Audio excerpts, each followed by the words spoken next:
కొన్ని వేల మంది చూస్తూ ఉండగా ఆ అరుణాచల క్షేత్రంలో ఆ ఊళ్ళో వాళ్ళు కూడా చూస్తుండగా ఆయనలోంచి ఒక జ్యోతి బయటికి వెళ్ళి నిలబడింది రమణాశ్రమంలో పైన. అందరూ ఆశ్చర్యంతో ఆ జ్యోతి వంక చూస్తూ వెలిగిపోతోంది ప్రకాశంతో. రాత్రి 8:47 సమయం. అందరూ ఆ జ్యోతి వంక చూసి భగవాన్ రమణ అరుణాచల శివ అరుణాచల శివ అని అరుస్తున్నారు. ఆ జ్యోతి క్రమక్రమంగా పైకెక్కుతూ అరుణాచల పర్వతానికి ప్రదక్షిణం చేస్తూ ఈశాన్య దిక్కుగా వెళ్ళి ఆ కొండలోకి కలిసిపోయింది. అంతే, అక్కడతో భగవాన్ రమణుల యొక్క శరీరం విడిచిపెట్టేశారు. విభూతి రాశారు, చందనం అలదారు, ఇంత అభిషేకము చేశారు. అమ్మగారికి కట్టినటువంటి మాతృభూతేశ్వరాలయం పక్కనే పెద్ద గుంత తవ్వి కర్పూరాదులు వేసి ఆయన శరీరాన్ని అందులో పెట్టి మట్టి కప్పి ఆ పైన శివలింగాన్ని ఉంచారు. ఇప్పటికీ ప్రతిరోజు ఆ శివలింగం దగ్గర వేదపఠనం చేసి అభిషేకం చేసి అత్యద్భుతమైన అలంకారం చేస్తారు. ఎందరో దేశ విదేశాల నుంచి వచ్చిన వాళ్ళు అక్కడే కూర్చుని ఉపదేశ సారము మొదలైనవి చదువుకుని ఆ రమణ మహర్షి ఉన్న ప్రాంతానికి ఆ సమాధి, ఆయన ఉన్న అధిష్టానం, శివలింగం ఉంటే అధిష్టానం అంటారు, దానికి ప్రదక్షిణం చేస్తూ ఉంటారు. ఆ పక్కనే ఒక బావి ఉంటుంది, దాన్ని రమణ బావి అంటారు. రమణ మహర్షి తల్లిగారు అళగమ్మ గారి శరీరం విడిచిపెట్టినప్పుడు సమాధి కట్టిన రోజుల్లో అక్కడ కావలసినంత నీరు దొరకకపోతే ఎక్కడికో పాలితీర్థానికి వెళ్ళి నీళ్లు పట్టుకొస్తుండేవారు. శవానికి నీళ్లు పోసినప్పుడు కూడా ఆ నీళ్లు అంత దూరం వెళ్ళి తెస్తున్నారని రమణ మహర్షి ఒక చోట కూర్చుని చేత్తో ఇలా అన్నారు. ఇలా అన్నారు కదా భగవానులని తవ్వారు. తవ్వితే అక్కడ జలపడింది. ఇప్పటికీ ఇది తిరువణ్ణామలై అంతా ఎండిపోతుంది, కానీ ఆ నూతిలో నీళ్లు మాత్రం ఎప్పుడూ ఎండవు. దాన్ని రమణబావి అని పిలుస్తారు. దాన్ని అఘశమన తీర్థము అని పిలుస్తారు. అఘములంటే పాపములు, పాపములను శమింపచేయగలిగిన తీర్థము రమణ తీర్థము, అఘశమన తీర్థము. రమణులు ఉన్నంత కాలం కూడా ఆ అందులో ఉన్నటువంటి తీర్థంతోటే మాతృభూతేశ్వరాలయంలో అర్చనలన్నీ జరుగుతుండేవి. మహానుభావుడు పుట్టినప్పుడు కనులు లేని కబోది ఒక జ్యోతి పుట్టిందిరా, వెలిగిపోతోంది పురుటి గదిలో అంది. మీతో మనవి చేశాను నేను మొదటి రోజున. ఆయన ఆఖరణ శరీరం విడిచిపెట్టినప్పుడు కొన్ని లక్షల మంది ప్రత్యక్షంగా జ్యోతి పైకెక్కి అరుణాచల పర్వతంలో, అరుణాచల శిఖరంలో కలిసిపోవడాన్ని చూశారు. అలా చూసిన వాళ్ళల్లో నాకు చాలా చాలా గొప్పగా నేను చెప్పుకోగలిగింది, నా జీవితంలో సంతోషకరమైన విషయం ఏమిటంటే, నా కూతుర్ని ఏ ఇంటికి ఇచ్చి పెళ్లి చేశానో, నా కూతుర్ని ఏ ఇంటికి ఇచ్చి పెళ్లి చేశానో ఆ నా వియ్యపురాలిని కన్న తండ్రి గారు కూడా అరుణాచలంలో రమణ మహర్షి యొక్క జ్యోతి వెళ్ళిపోతుండగా చూశాడు. చూసి ఆ రోజుల్లో ఆయన అదేమిటి జ్యోతి వెడుతోంది, రమణులకు ఏమైనా అయిందా అన్నారు. ఆ జ్యోతిని చూసి తిరువణ్ణామలై అంతా పరిగెత్తింది రమణాశ్రమానికి. ఏమైంది రమణులకని. ఆ జ్యోతి రూపంలో ఆయన వెళ్ళిపోయారు. జ్యోతిగా పుట్టి జ్యోతిగా వెళ్ళిపోయారు. జ్యోతి స్వరూపడిన సుబ్రహ్మణ్యుడిగా, సుబ్రహ్మణ్యావతారంగా, సద్గురువుగా, మహాజ్ఞానిగా, గొప్ప వైరాగ్య చక్రవర్తిగా. నేను మీతో నిన్న మనవి చేశాను, అరుణాచల క్షేత్రాన్ని చేరుకున్న తరువాత రమణ మహర్షిలో విశేషమైనటువంటి భగవదానుభవాన్ని పొందడానికి కావలసినటువంటి అవకాశం ఆయనకి చిక్కింది. ఆయన యొక్క చిట్ట చివరి ప్రయోజనం అదే, అది తప్ప వేరొకటి ఆయనకి లేదు. ఆయనకి లేదు కాదు, యథార్థములకు ఎవరికైనా చిట్ట చివరికి పొందవలసినటువంటి స్థితి అది సాధన చేత. కాబట్టి ఆయన కేవలము భగవదనుభవమునందు ఉనిగి తనకన్నా వేరొకటి లేదు అన్న భావనతో అంటే ఆ రకమైనటువంటి ఆత్మ అనుభవంలోకి వచ్చినటువంటి కారణం చేత బ్రహ్మానందం అనుభవిస్తూ ఉన్నారు. దానివలన శరీరం ఎన్ని వైక్లభ్యములను పొందినప్పటికీ ఆయన దాని గురించి స్పృహ పొందలేదు. కానీ అక్కడ సహజంగా కొడుకు ఏమైపోయాడనేటటువంటి ఆర్తి ప్రధానంగా ఉండేటటువంటిది తల్లికి. ఆ తరువాత అన్నదమ్ములకు ఉంటుంది, పినతండ్రులకు ఉంటుంది. ఆ కారణం చేత పిల్లవాడు ఎందుకు వెళ్ళిపోయి ఉంటాడు అన్నది ప్రారంభమైంది. దాని గురించినటువంటి ప్రశ్న ఏదో ఎవరికి నోటికి వచ్చిన మాట వాళ్ళు చెప్పారు. ఎక్కడో బడిలో ఎవరైనా సరిగ్గా చదవట్లేదని దెబ్బలాడారేమో అన్నారు. 3 రూపాయలు పుచ్చుకుని వెళ్ళిపోయాడు. 3 రూపాయలతో ఏం చేస్తాడు, డబ్బు అయిపోయిన తర్వాత వాడే తిరిగి వస్తాడన్నారు. కాదు కాదు, పిల్లవాడు ఏదో దారి తప్పాడు, ఎక్కడికో వెళ్ళిపోయాడు అన్నారు. ఎవరి నోటికి వచ్చిన మాట వాళ్ళు అన్నారు. అన్నగారు ఏమైనా అన్నాడేమో నాగస్వామి అన్నారు కొంతమంది. కాదు బాబయ్యే ఏమైనా అన్నాడేమో ఆ సుబ్బయ్యర్ గారని చెప్పి కొంతమంది అన్నారు. పినతల్లి ఏమైనా అందా అని కొంతమంది అన్నారు. ఎవరికి వచ్చిన మాట, ఎవరికి వచ్చిన ఊహ వాళ్ళు చెప్తూ వచ్చారు. చిట్ట చివరికి ఎవరో ఒక వార్త ప్రచారం చేశారు. తిరుచిరాపల్లిలో నాటకాలకు సంబంధించినటువంటి ఒక సంస్థలో ఈయన సభ్యుడిగా చేరిపోయాడు వెంకటరామన్ అని. వెంటనే పాపం తల్లికి ఆర్తి ఉంటుంది కదూ, అందుకని ఆవిడ ఆ పినతండ్రిని వెళ్ళమని అడిగింది. అప్పటికే సుబ్బయ్యర్ గారి శరీరం విడిచిపెట్టేశారు. ఆ మిగిలినటువంటి నెల్లియప్పయ్యర్ గారు వెంటనే బయలుదేరి అక్కడ భోగట్టా చేసి వస్తే మనిషిని పోలిన మనిషి ఉంటాడు. దూరం నుంచి చూస్తే అచ్చు వెంకటరామన్ ఎలా ఉంటాడో, వెంకటరామన్ అంటే పూర్వాశ్రమంలో భగవాన్ రమణులు అనుకోండి. నిజానికి ఆయన శాస్త్రీయ సన్యాసము అని ఏమీ స్వీకరించలేదు. అరుణాచలానికి 24 కిలోమీటర్ల పరిధిలో దీక్షానియములేమీ లేవు కనుక ఆయన ఎలా బయలుదేరాలో అలాగే కూర్చుండిపోయారు. ఒక కౌపీన ధారణం ఒకటే చేశారంతే. కాబట్టి వెళ్ళి చూస్తే దూరం నుంచి చూసినప్పుడు వెంకటరామన్ ఎలా ఉంటాడో అలాగే ఉన్నాడు అందులో ఒక నటుడు. అయ్యో వీడు మన పిల్లవాడు కాదని తిరిగి వచ్చారు.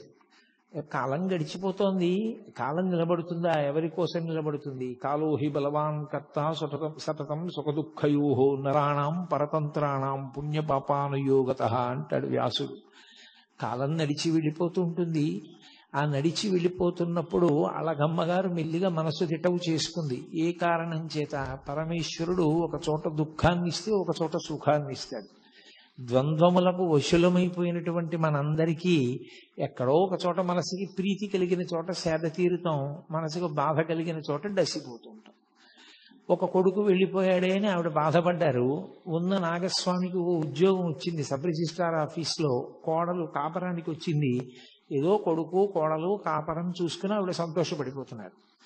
అలగమ్మ గారి వైపు నుంచి చూస్తే ఒకలా ఉంటుంది విషయం, భగవాన్ రమణుల వైపు నుంచి చూస్తే ఒకేలా ఉంటుంది. ఒకలా కాదు, ఒకేలా, ఇంకొక మార్పు ఉండదు. ఆయన ఎప్పుడూ ఆత్మయందు రమిస్తూ ఉంటారు. కాబట్టి ఒక రోజున వీళ్ళందరూ కూర్చుని ఉండగా ఎవరో పరిగెత్తుకొచ్చాడు. వచ్చి తిరువణ్ణామలైలో ఒక మామిడి తోపులో ఒక పిల్లవాడు చాలా గొప్ప స్థితిని పొందేట. అతను ఇప్పుడు విశేష ప్రచారాన్ని పొందాడు. ఆత్మానుభవమునందు మునిగి ఉన్నట్ట. మీరెవరు అని అడిగితే నోట మాట లేకుండా కాగితం మీద వ్రాసేట తిరుచులి వెంకటరామన్ అని. కాబట్టి మన పిల్లవాడే, మనం వెళ్ళి చూస్తే బాగుంటుంది అన్నారు. ముందు అందరికన్నా ఆర్తి ఎవరికి? అలగమ్మ గారికే. అందుకని వెళ్ళమని తొందర చేసింది ఆవిడ నాగస్వామిని. ఆయన అన్నాడు, అమ్మ నాకు సెలవు లేదు, కొత్త ఉద్యోగం కదా, వెడతాను తీరుబడి మీద అంటే ఆవిడ ఊరుకుంటుందా? ఆవిడ ఆర్తి ఆవిడిది. పాపం మరిది నెల్లియప్ప అయ్యర్ బయలుదేరాడు. ఆయనతో పాటుగా నారాయణ స్వామి అయ్యరని వేరొక ఆయన కూడా బయలుదేరారు. ఇద్దరు తిన్నగా మామిడి తోపు దగ్గరికి వెళ్ళారు తిరువణ్ణామలై దగ్గరలో. తీరా అక్కడికి వెళ్ళిన తర్వాత ఆ బాలస్వామి చేసుకునేటటువంటి సాధనకి, ఆ ఆనందానికి అందరూ వెళ్ళి చూస్తుంటే అడ్డొస్తున్నారని లోపలికి ఎవ్వరిని పంపించడం మానేసి అక్కడ ఒక ఆయన అడ్డంగా ఉండడం మొదలుపెట్టాడు. ఆయన పేరు కూడా వెంకటరామనాయనార్. వెంకటరామన్ ఈయన పేరైతే అడ్డుపడినటువంటి వ్యక్తి వెంకటరామనాయనార్. ఆయన ఎవరిని వెళ్ళనిచ్చేవాడు కాదు. వీళ్ళు మొరపెట్టుకున్నారు, అయ్యో మేము వాళ్ళ కుటుంబ సభ్యులం, ఒక్కసారి చూస్తామని. నేను పంపను, ఆయన ఏకాంతానికి భంగం కలుగుతోంది అన్నాడు. ఆఖరికి పోనీ కాగితం చూపించండి, రమ్మంటే వస్తామని ఆ నెల్లియప్ప అయ్యర్ ఆ మానామధురై అనేటటువంటి ఊరు పేరు పైన ఉన్నటువంటి ఓ కాగితం తీసుకుని మానామధురై ప్లీడర్ నెల్లియప్ప అయ్యర్ అని ఆ సబ్ రిజిస్ట్రార్ ఆఫీసులో పనిచేస్తున్నటువంటి ఒక ఉద్యోగి నాగస్వామి మిమ్మల్ని చూడ వచ్చారు అని పంపించారు.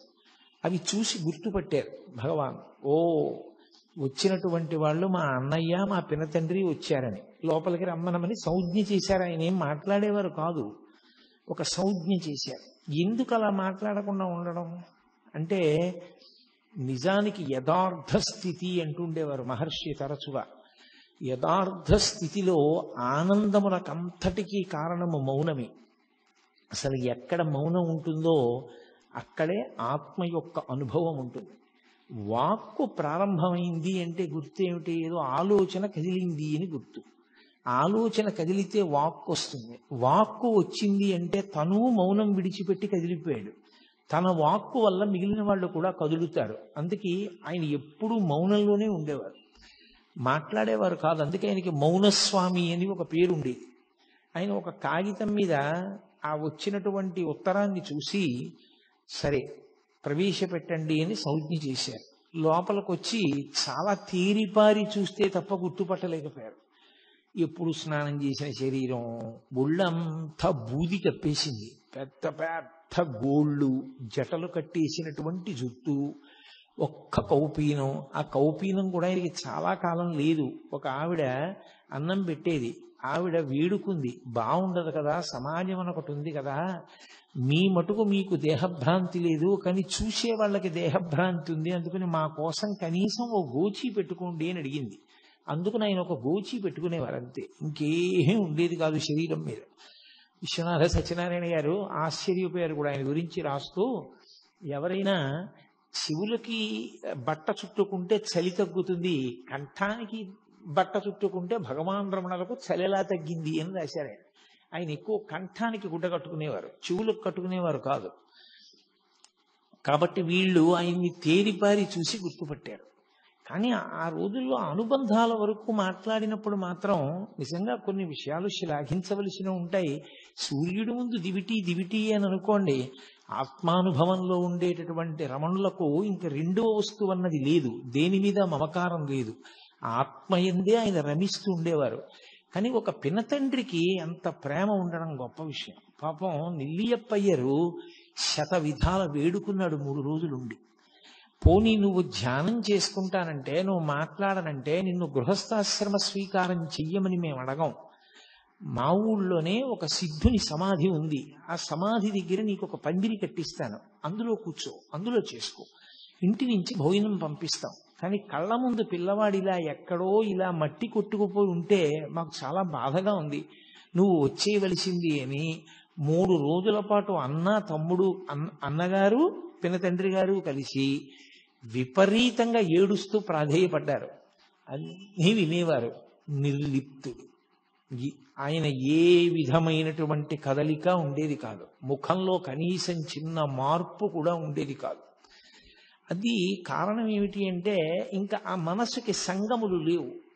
వీడు మావాడు, వీడు పైవాడు, అసలు ఆ అనుబంధములు లేవు. ఆయనకున్న అనుబంధం అంతా ఒక్కటే, పరమేశ్వరుడు ఆత్మ. ఆ ఆత్మయే ఈశ్వరుడు, దాని యందు రమిస్తూ ఉండేవారు. అంత పూర్ణ వైరాగ్యము జ్ఞానము పక్క పక్కనే ప్రవహిస్తాయి.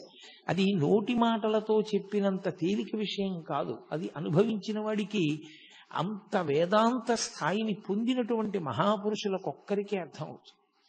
రామకృష్ణ పరమహంస చెప్తుండేవారు, ఒక ఆయనకి ఒక్కడే కొడుకు, హఠాత్తుగా కొడుకు చచ్చిపోయాడు. చచ్చిపోతే తల్లి ఏడుస్తోంది. ఈయన వేదాంతి, ఈయన ఏమీ ఏడవట్లేదు. ఆవిడ వచ్చి అంది, కొడుకు చచ్చిపోయాడని ఏడవట్లేదు, నీ కంట ఒక్క నీటి చుక్క రాదేమయ్యా, నువ్వు ఏడవమే అంది. ఆయన అన్నాడు, నిన్న రాత్రి కలలో నేను మహారాజుని, నాకు 11 మంది సమర్థులైన కుమారులు, నేను తెల్లవారి నిద్ర లేచేసరికి వాళ్ళు లేరు. స్వప్నంలో నిన్న రాత్రి రాజునయ్యాను, 11 మంది కొడుకులున్నారు, తెల్లవారు లేచేటప్పటికి వాళ్ళు లేరు. వాళ్ళ కోసం ఏడవనా? తెల్లవారిన తర్వాత ఉన్న ఒక్క కొడుకు చచ్చిపోయాడని వీళ్ళ కోసం ఏడవనా? ఎవరి కోసం ఏడవను, అందుకని ఏడవడం మానేశానన్నాడు. అంటే ఆయనకి జీవితం స్వప్నతుల్యం. ఆయన అలా పట్టించుకునేవాడు కాదు. ఏ అనుబంధమా అనుబంధం అంతే, వాటితో సంగమున్నవాడు కాదు. అది నోటితో చెప్పినంత తేలిక కాదు ఆ స్థాయి ఏర్పడడం. అందుకని ఆయన యందు ఏ విధమైనటువంటి మార్పు కలగలేదు. వాళ్లతో వచ్చినటువంటి నారాయణ స్వామి అయ్యర్ అనే వ్యక్తికి చాలా కోపం వచ్చింది. ఇంత బతిమాలుతున్నా ఈ పిల్లాడు రానంటున్నాడు, ఏమిట్రా అంత బతిమాలుతాడు, అంత చిక్కిపోయి ఉన్నాడు, వీడు మన్నేం చేస్తాడు, ముగ్గురం కలిసి సాయం పట్టి కట్టి పట్టుకుపోదాం రండని వెళ్ళి మీద పడి పట్టుకోపోయాడు. 4 అడుగులు వేసి ఆయన్ని దగ్గరకి వెళ్ళి పట్టుకుందాం అనుకునేసరికి ఒళ్ళంతా అగ్నిహోత్రం పెట్టినట్టు మంటలు వచ్చేసి, అప్పుడు అర్థమైంది ఆయన ఏ స్థాయిని పొంది ఉన్నారో. ఆయనను అలా బంధీకృతుణ్ణి చేయడం, ఆయన్ని తీసుకెళ్లడం సాధ్యం కాదు. ఆయన ఒక ఆత్మగా నిలబడి ఉన్నారు. సర్వదా ఆయన ఆ స్థాయిలో ఉన్న కారణం చేత పరమేశ్వర స్వరూపుడై ఉన్నాడు. ఆయన అభీష్టానికి వ్యతిరేకంగా చేయడం ఎవరికీ సాధ్యం కాదని మళ్ళీ ముగ్గురు కలిసి వెళ్ళిపోయారు. వెళ్ళిపోయి బాధపడుతూ అళగమ్మ గారికి చెప్పారు. పాపం అళగమ్మ గారు నన్ను ఒక్కసారి తీసుకెళ్ళమని వేడుకుంది. సరే వీలు వెంబడి తీసుకెళ్తానమ్మా అన్నాడు. అలా కొంతకాలం అయిపోయింది. అయిపోయిన తర్వాత ఆయన మిల్లిగా ఈ మామిడి తోపులోకి చాలా మంది జనం ఆయన దర్శనార్థం వచ్చేయడం మొదలుపెట్టారు. దానివల్ల చెట్ల కొమ్మలన్నీ విరిగిపోయి కాయలన్నీ రాలిపోయి వాటికి అలజడి కలుగుతోంది. మన వలన ఎవరికో ఇబ్బంది కలగడం ఎందుకని ఆయన ఆ ప్రదేశాన్ని విడిచిపెట్టి మెల్లిగా కొండ మీద విరూపాక్ష గుహకి చేరుకున్నారు. ప్రపంచం చాలా విచిత్రంగా ఉంటుంది. మీరు రమణ మహర్షి అనేటటువంటి ఒక తెర మీద ఒక చలనచిత్రాన్ని చూసినట్టు చూడొచ్చు.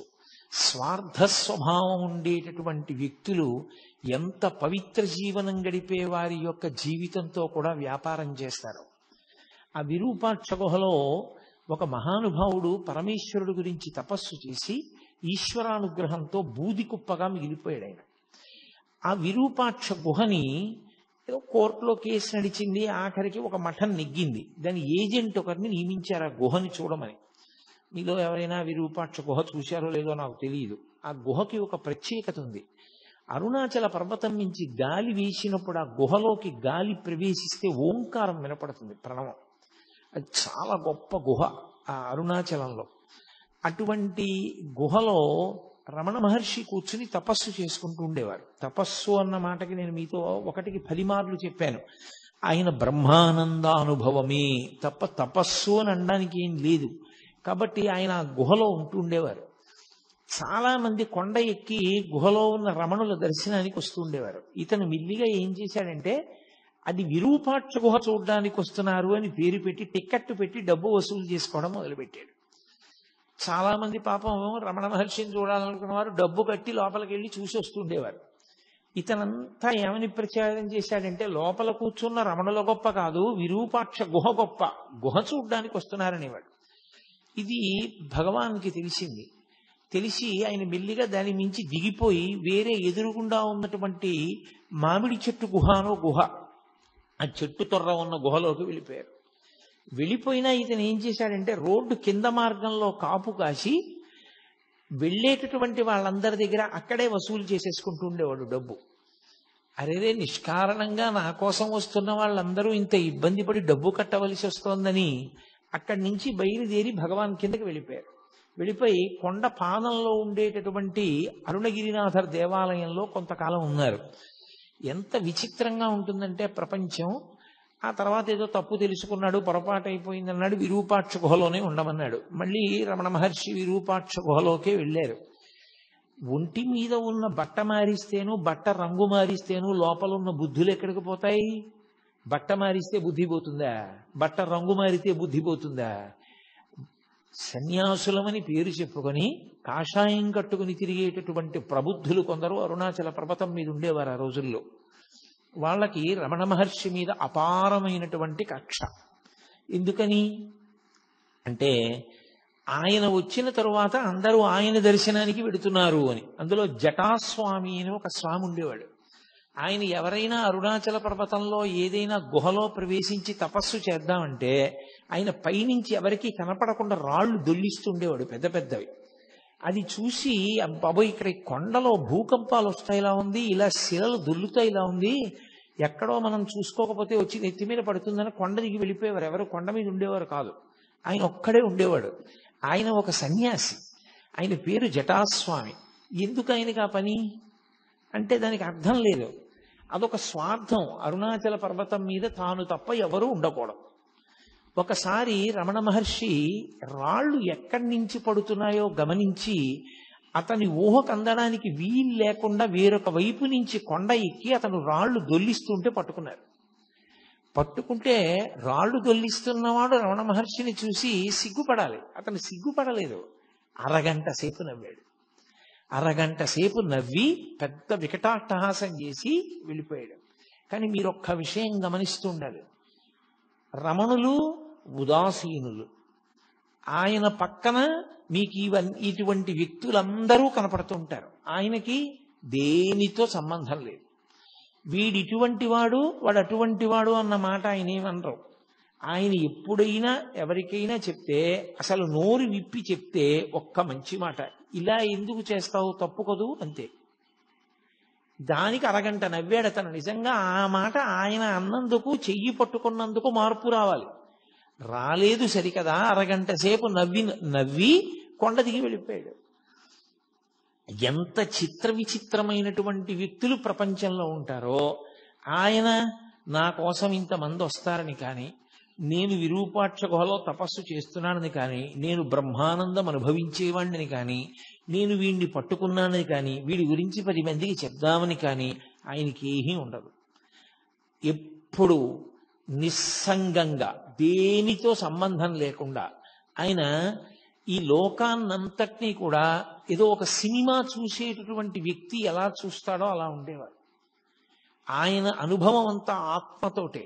ఇవన్నీ గుణసంగమం వలన ఇలా ప్రవర్తిస్తూ ఉంటారు అన్నట్లుగా చూస్తుండేవారంతే. అందుకే పరమ ఉదాసీనుడు. ఒక వేదాంతికి ఆత్మని అనుభవించినటువంటి మహాపురుషులకు ఉండేటటువంటి ఆ ఉదాసీనత ఏది ఉంటుందో దాని రాశీభూతమే రమణ మహర్షి. అందుకే ఆయన దేనికి విచలితుడవడం కానీ, ప్రతిస్పందించడం కానీ, దాన్ని బట్టి ఆయన మనసు వ్యగ్రత పొందడం కానీ, లేకపోతే ప్రసన్నం అవ్వడం కానీ, హావభావాలు మారడం కానీ, మాటలో వ్యగ్రత కానీ, మాటలో భయం కానీ ఏమీ ఉండేవి. ఎప్పుడూ ఒక్కలాగే ఉండేవారు. కానీ రకరకాల వ్యక్తులు మాత్రం ఆయనని గౌరవించిన వాళ్ళు ఉన్నారు, పూజించిన వాళ్ళు ఉన్నారు, నమస్కరించిన వాళ్ళు ఉన్నారు, మాట్లాడిన వాళ్ళు ఉన్నారు, పుస్తకాలు రాసిన వాళ్ళు ఉన్నారు, వాదన చేద్దామని వచ్చిన వాళ్ళు ఉన్నారు, ఆయన్ని తప్పు పట్టుకోవాలనుకున్న వాళ్ళు ఉన్నారు, ఆయన్ని గౌరవించాలనుకున్న వాళ్ళు ఉన్నారు, ఆయన పనికి మాలిన వాడిని నిరూపించాలని ప్రయత్నం చేసిన ధూర్తులు కూడా ఉన్నారు. ఆయన మాత్రం పరమ ఉదాసీనుడు. ఇవేవి ఆయన మనసులోకి ఎక్కవు. నిర్లిప్తంగా ఉంటారు. ఎప్పుడూ ఎవ్వరి మీద ఎక్కడా ఏ చాడీ చెప్పరు. చిత్రం ఏమిటంటే, అంతటి మహానుభావుడు ఆ గుహలో కూర్చుని ఉండగా బాలానంద స్వామి అని ఒక ఆయన బయలుదేరాడు అరుణాచల పర్వతం మీద. ఆయన కొండ ఎక్కి వచ్చే వాళ్ళందరితో మాట చెప్తుండేవాడు.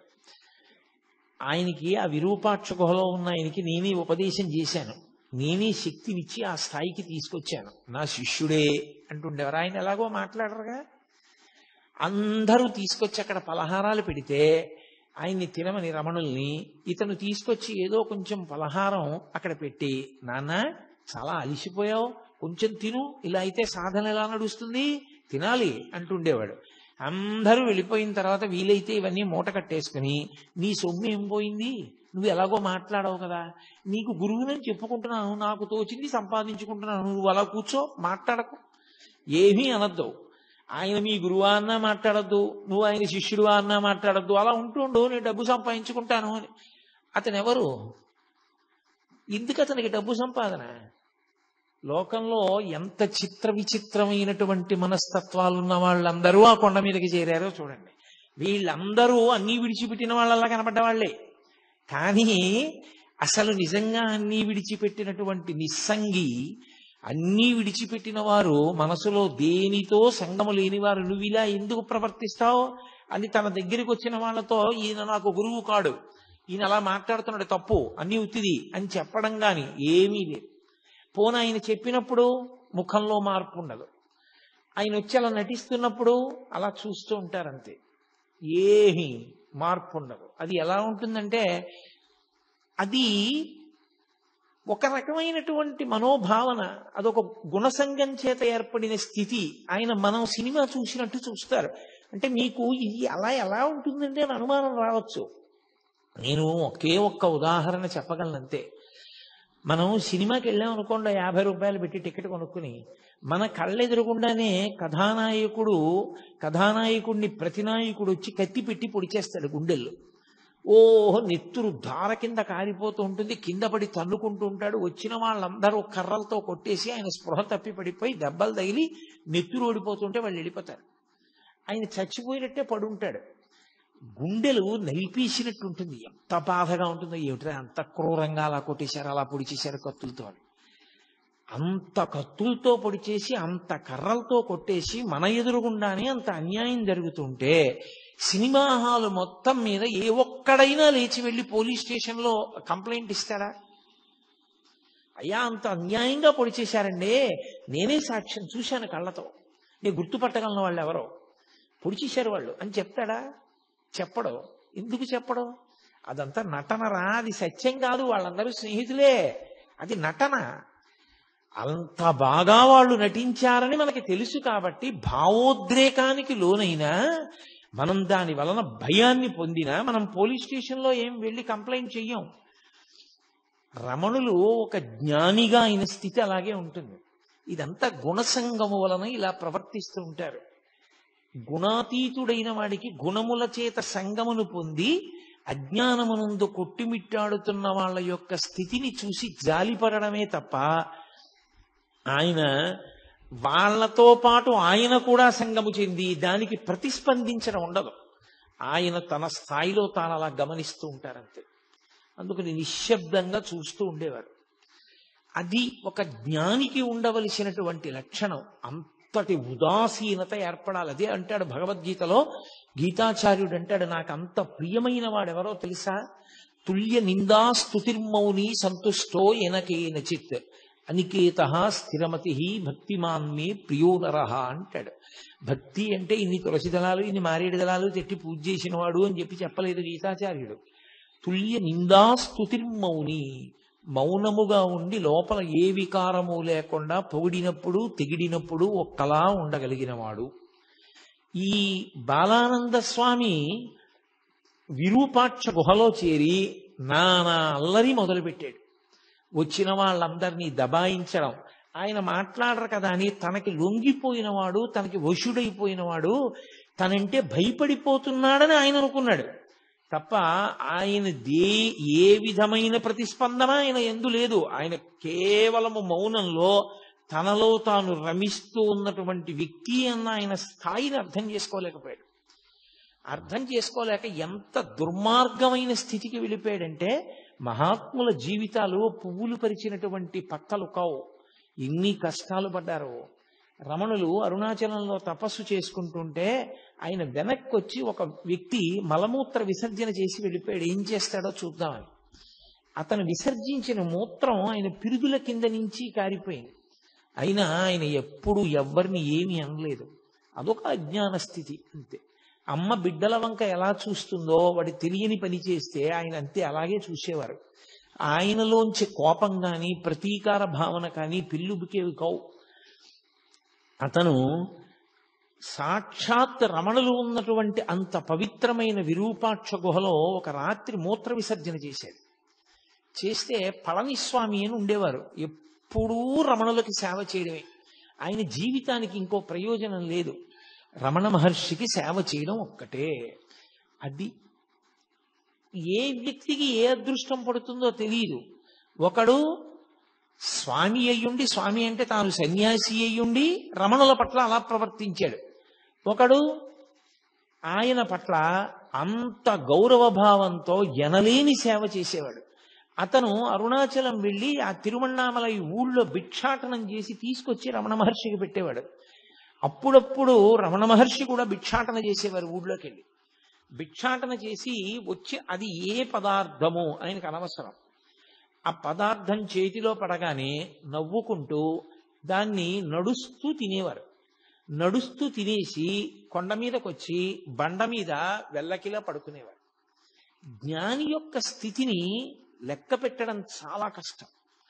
అలా ఎందుకుంటారండి, అలా ఎలా ఉంటారండి అని మీకు అనుమానం రావచ్చు. నేను ఒక్క విషయం కొన్నింటి ఉపమానాలు కొన్నే చెప్పగలం. ఆ స్థాయిని యథార్థంగా చిత్రీకరించి చూపించడం చాలా కష్టం, ఎవరికీ సాధ్యం కాదు. ఎందుకంటే అది వాక్కులకు అందేటటువంటి విషయం కాదు. ప్రధానంగా ఆత్మ వాక్కుకు అందదు. ఆత్మస్థితి ఎందున్న యోగి కూడా వాక్కుకు అందడు. కానీ దాన్ని ఒక ఉదాహరణ చేత కొంత చెప్పే ప్రయత్నం చేయడం మాత్రమే చెయ్యవలసి ఉంటుంది. మీరు చూడండి, ఆయన నిలబడి నడుస్తూ కొద్దిగా అన్నం తినేసి వెళ్ళిపోయేవారు. కొందరు నింద చేసేవారు, కొందరు పని చేసుకోకూడదా ఏదైనా అనేవారు, కొందరు మహానుభావుడు అని అన్నం పెట్టేవారు. అన్నిటికీ ఒకటే చిరునవ్వు. ఆయనలో ఏ ప్రతిస్పందన ఉండేది కాదు. అలాగే నడిచి వెళ్ళిపోతూ ఉండేవారు, అలాగే కాస్త అన్నం తినేసేవారు, అలాగే ఉండేవారు, అలాగే కొండ మీదకి వెళ్ళిపోయేవారు. అది ఎలా ఉంటుంది అంటే, మీరు ఒక పసిపిల్లవాడిని పట్టుకుని వెళ్ళి వాడిని తిట్టండి, వాడు నవ్వుతాడు. వాడిని మీరు కొట్టండి, వాడికి బాధ కలిగిందని వాడు ఏడుస్తాడు. లేదా మీరు వాడిని పొగడండి, వాడు నవ్వుతాడు. వాడిని నింద చేసినా, మీరు నింద చేస్తూ మాట్లాడుతున్నా వాడు నవ్వుతూనే ఉంటాడు. వాణ్ణి మీరు పొగుడుతున్నా వాడు నవ్వుతూనే ఉంటాడు. వాడికి మీరు నిందిస్తున్నారని ప్రతిస్పందన ఉండదు, మీరు పొగుడుతున్నారని ప్రతిస్పందన ఉండదు. ఆ నింద కానీ పొగట్ట కానీ వాడి మనసు పుచ్చుకుంటే కదా, అప్పటికి చేతకాని తనం ఇంకా. కానీ ఆయనది చేతనైన తనం అయ్యుండి పుచ్చుకోదు, మనసు పుచ్చుకోదు కనుక ఆయన ఒక నవ్వు నవ్వేస్తారు. పాపం అమాయకత్వం అనుకుంటారంతే. ఇక మరి భిక్షకెందుకు వెళ్ళడం అంటే, ఈ శరీరానికి ఓ వ్యాధి వచ్చిందనుకోండి, ఈ మోకాలు నిప్పెడుతోంది అనుకోండి, నాకు ఈ మోకాలు నిప్పెడితే, ఏమంటే ఈ మోకాలు ఏమిటో చాలా నిప్పెడుతోంది, కూర్చోలేకపోతున్నాను పూర్వంలో ఉపన్యాసానికి, చాలా బాధ పెడుతోంది ఇది అని ఓ డాక్టర్ దగ్గరికి వెళ్ళాను అనుకోండి. ఆ డాక్టర్ గారు ఏదో నాకు ఔషధిని ఇచ్చి ఇది తాగవయా అన్నారు. ఆ ఔషధం చాలా చేదుగా ఉంది, అది ఓ పూట వేసుకుంటున్నాను. ఏదో టాబ్లెట్ ఇచ్చి చప్పరించన్నారు, అది చాలా తీయగా ఉంది. టాబ్లెట్ చాలా తీయగా ఉంది కదా అని రోజుకు ఒకటి చప్పరించమంటే 10 చప్పరిస్తానా? అది ఒక్కటి చప్పరించమన్నాడు, ఒకటే చప్పరిస్తాను. ఇంకొక ఔషధం చేదుగా ఉంది, బా తాగడానికి అసహ్యంగా ఉంది, కానీ మానేస్తానా? తాగుతాను. జ్ఞాని దృష్టిలో ఆకలి ఈ శరీరానికి ఒక రోగం. మందు వేసుకునేటప్పుడు మందుకి రుచి ఎలా చూడరో, ఈ శరీరానికి ఒక వ్యాధి ఆకలి. ఈ ఆకలి తీరడానికి, జబ్బు తగ్గడానికి ఔషధం పడేసినట్టు ఆకలి అన్న వ్యాధి తీరడానికి పదార్థం పడేస్తాడు. అందుకే పిచ్చివాడంటాడు. ఎందుకని అంటే, మనమైతే ఏం చేస్తామంటే రుచి కొరకు తింటాం. అన్నం, కాస్త పప్పు, కొంచెం నెయ్యి, అదంతా కలుపుకొని ఎంతో శుభ్రంగా కాస్త నంచుకుని మనం తింటాం. ఆయనకి అలా ఉండదు. ఆయన చేతిలో ఏది మినప్పొట్టు కొంచెం పడేసిందో తల్లి, తినేశారంతే. నాకు తెలిసి ఒక మహానుభావుడు, ఆయనకి ఒక ఆవిడ పిలిచి ఏం చేస్తారో చూద్దామని క్యాబేజీ తుక్కు పెట్టింది. ఆయన చక్కగా తుక్కు తిని మంచినీళ్లు తాగేసి ఈశ్వరార్పణమస్తు అని వెళ్ళిపోయాడు. జ్ఞానులు అలా ఉంటారు, వాళ్ళకి రుచితో సంబంధం ఉండదు. దీనికి ఆకలి వేసింది, దీనికి వ్యాధి పుట్టింది, మందేశావు. దీనికి ఆకలన్న వ్యాధి పుట్టింది, కాస్త అన్నం పడేస్తారు. అన్నం కాదు, భవతి భిక్షాందేహి అన్నప్పుడు చేతిలో ఏం పడిందో అది పడేస్తారు కడుపులో, అంతే. మరి దానివల్ల ఏమండి ఇది ఏమైనా అయిపోదా? అయిపోకుండా ఉండడం ఉంటుందా అసలు? పోనీ దీనికి నువ్వు ఏది పెట్టాలో అదే పెడుతూ జాగ్రత్త తీసుకుంటే ఉంటుందా? సత్యం ఆత్మ, ఇది అసత్యం వెళ్ళిపోతుంది, కానీ వెళ్ళిపోయే వరకు పాడు చేయకూడదు. బట్టి దానికి జబ్బు వస్తే మందేశాడు. కాబట్టి ఆయన వెళ్ళేవారు భిక్షకి, అది జ్ఞాని యొక్క స్థితి. రమణులు ఎందుకు భిక్షకి వెళ్ళారు అన్న మాటని జాగ్రత్తగా అర్థం చేసుకోవాలి. అస్తమానం పళనిస్వామిని పిలిచి నాకు ఆకలిస్తోంది, అది కొంచెం వెళ్ళి భిక్షకి వెళ్ళామన్నా పట్టరా అన్న అనుకోండి, అహంకారం వచ్చిందని గుర్తు. తను వెళ్ళడానికి కష్టం, తను తిరగడానికి కష్టం, అంటే శరీర భావన వచ్చిందా లేదా? కాబట్టి పళనిస్వామి వెళ్ళి తెస్తూ ఉండాలి. పళనిస్వామే తీసుకొచ్చేసి ఆయన ఏదో ఆత్మానందంలో ఉండగా బహిర్ముఖులి, అయ్యా మీకోసమే తెచ్చాను, మీరు ఎప్పుడో నిన్న తిన్నారు, ఇవాళ సాయంకాలం అయింది, కళ్ళు విప్పారు, ఆకలేదు, తినండి అన్నారు అనుకోండి, ఉదాసీనుడు. తీసుకొచ్చారు, అక్కడ పెట్టారు, ఆయన తీసుకొచ్చి పెట్టారు అని చెప్పేసేసి ప్రత్యేకమైన కృతజ్ఞత లేదు. ఆయన తినమంటున్నాడు, ఇంత తీసుకుని నోట్లో పడేసుకున్నారు. ఆయన వెళ్ళి ఒక బండ మీద కూర్చునేవారు. ఒకళ్ళు వచ్చి రేపు మా ఇంట్లో పెళ్లి, మీరు తప్పకుండా భోజనానికి రావాలి 11ంటికి అన్నారు. అలా చూశారు, వాళ్ళు ఒప్పుకున్నారనుకుని వెళ్ళిపోయారు. ఆయన అలాగే ఉన్నారు బండ మీద, ఆయన దిగలేదు. మర్నాడు ఏమిటి ఇంకా రాలేదు, బ్రాహ్మణ స్వామి అంటుండేవారు, ఇంకా రాలేదని చెప్పి కొండెక్కారు. కొండకి రా భోజనానికి తీసుకెళ్ళి నీకు అన్నం పెడతాను రా అన్నారు. ఆయన అలాగే ఉన్నారు. పుచ్చుకోదు మనసు. మీరు అది పట్టుకోవలసిన విషయం. మనసు పుచ్చుకుంటే ప్రతిస్పందన, మనసు పుచ్చుకోలేదనుకోండి స్పందన ఉండదు. మీకు ఎలా చెప్పాలి, ఇంకా బాగా అర్థమయ్యేటట్టు చెప్పాలంటే, ఇప్పుడు నేను ఇలా కూర్చుని ఉండగా మీరు వచ్చి నన్ను ధూర్తతనంతో ఏదైనా అనకూడని మాట అన్నారనుకోండి, నేను వెంటనే మీకు బుద్ధి ఉందా లేదా? నేను ఎప్పుడైనా చేశానా అలాంటి పని? ఎందుకు అలా నింద చేస్తున్నారు అన్నాను అనుకోండి, ప్రతిస్పందించారు. నేను నిద్రపోతున్నప్పుడు మీరు వచ్చి నన్ను ధూర్తతనంతో మాట్లాడారు అనుకోండి, నేనేమైనా అంటానా? అప్పుడు నా మనసు లేదు, ఆత్మలో లయమైపోయింది. మనసు పుచ్చుకోదు. మనసు ఆత్మయందు లయమై ఉండగా అది ప్రతిస్పందించదు. అది మనకి అజ్ఞానంతో సుషుప్తిలో లయం అవుతుంది. ఆయనకి జ్ఞానము చేత జాగృతి యందు లయిస్తుంది. అదే తేడా. అది ఎలా జరుగుతుంది అంటే అనుభవం చేత తెలుసుకోవాలి తప్ప ఇంకా అంతకన్నా చెప్పడానికి వాక్కులు ఉండవు. కాబట్టి ఆత్మస్థితి అంటారు దాన్ని. అది వాక్కులకు అందదు. కాబట్టి వస్తానన్నావు, భోజనానికి రాలేదే, ఇది వీళ్ళ భావనలు, ఇవన్నీ వీళ్ళ ప్రతిస్పందనలు. అసలు ఆయన నిన్న విన్నది లేదు, లోపలికి వెళ్ళింది లేదా మాట, ఇప్పుడు చెప్పిన మాట వింటలేదు. ఆయన ఆత్మగా లోపల ఆనందంలో ఉన్నారు. ఆయన ఏమిటి అంత పిలిచినా పలకడి, అంతసేపు నించుంటాను రెండని చంకల కింద చేతులేసి ఎత్తుకుపోయారు. ఎత్తుకుపోతే ఇలా పద్మాసనం వేసుకున్న వ్యక్తి పద్మాసనంతోనే లేచిపోయారు. ఆయన బలవంతంగా ఎత్తేసుకుని మోసుకుని పట్టుకుపోయారు. పట్టుకుపోయి ఓ కంచం దగ్గర పడేశారు. పడేసి తిను తిను తిను అని అరిచారు. ఆయన బహిర్ముఖులు అయ్యారు. ఓ తినమంటున్నారు.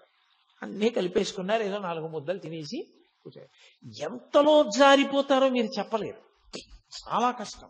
అది ఎలా ఉంటుంది అంటే చూడండి, విపరీతమైనటువంటి ప్రీతి భావన ఒక వస్తువు మీద మీకు ఉందనుకోండి, అపారమైన ప్రీతి భావన ఉందనుకోండి. ఒక ఉదాహరణ చెప్పాలంటే, నేను నా కొడుకంటే నాకు విపరీతమైన ప్రీతి అనుకోండి, నాకు అస్తమానం వాడు జ్ఞాపకానికి వస్తూ ఉంటాడు. ఏం చేస్తున్నా జ్ఞాపకానికి వస్తాడు.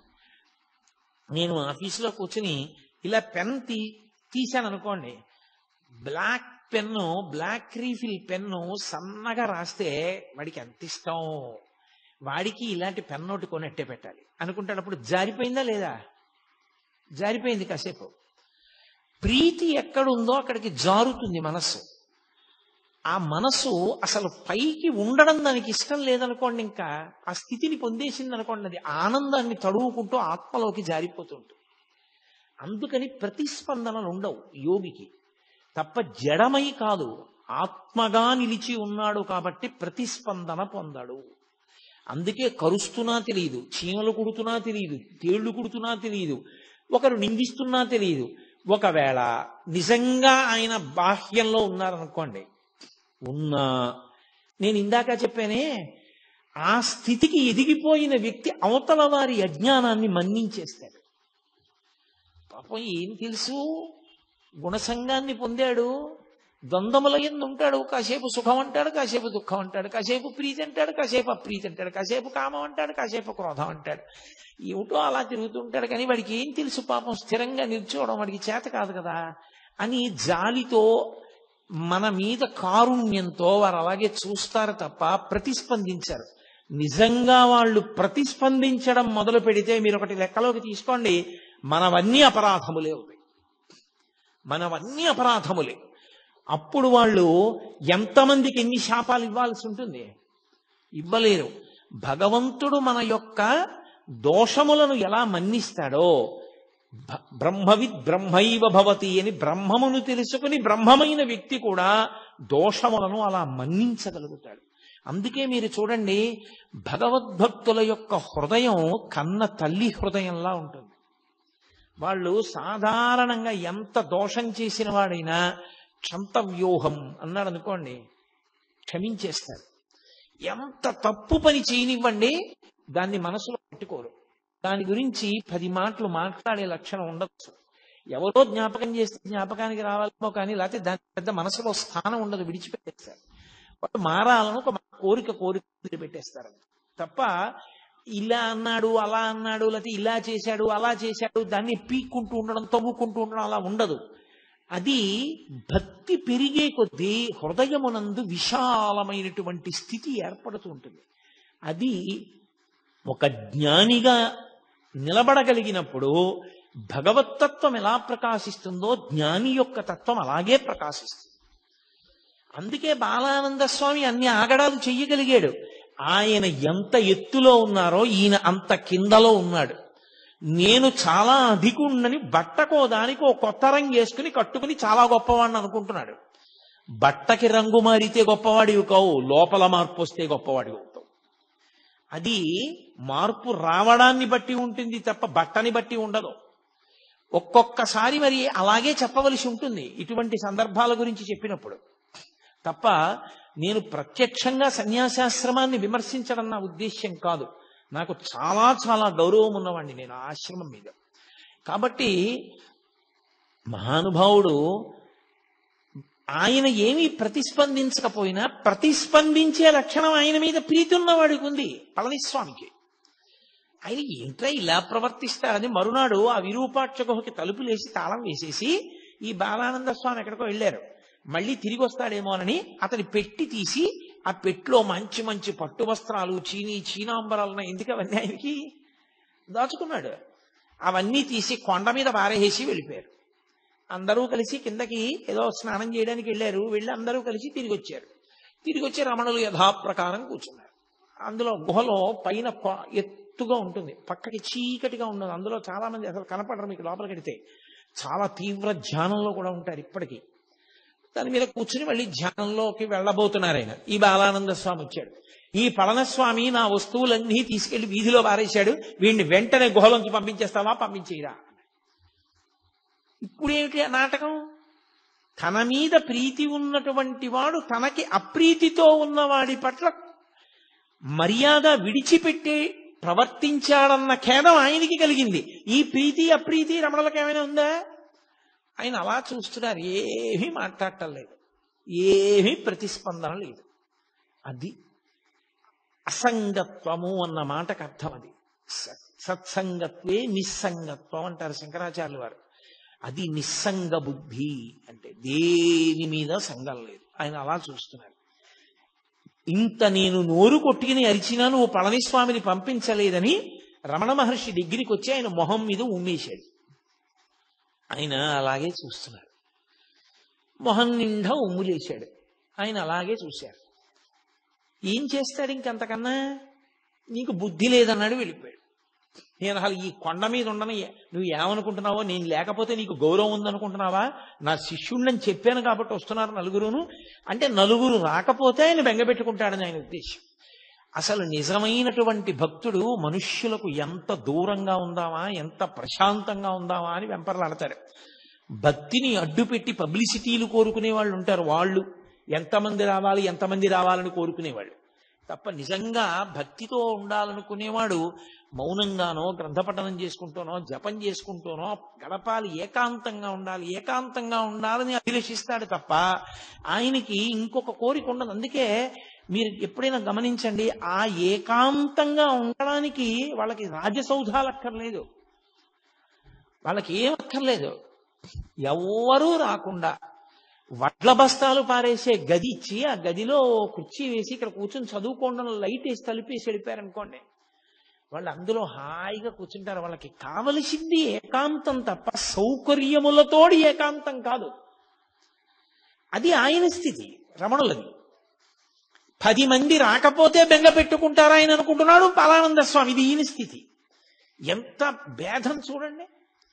ఒక్క రమణ మహర్షి యొక్క జీవితాన్ని పరిశీలనం చేస్తే ఆత్మస్థితిని పొందినటువంటి యోగి ఎన్ని కష్టాలు అనుభవించవలసి ఉంటుందో ఆయన అర్థం చేసుకోలేని వాళ్ళు ఎంతమంది చుట్టూ చేరుతారో గమనిస్తే అది ఎంత కష్టమో. అసలు అలా నిలబడడం ఎంత కష్టపడి నిలబెట్టుకోవలసి ఉంటుంది. ఎందుకని?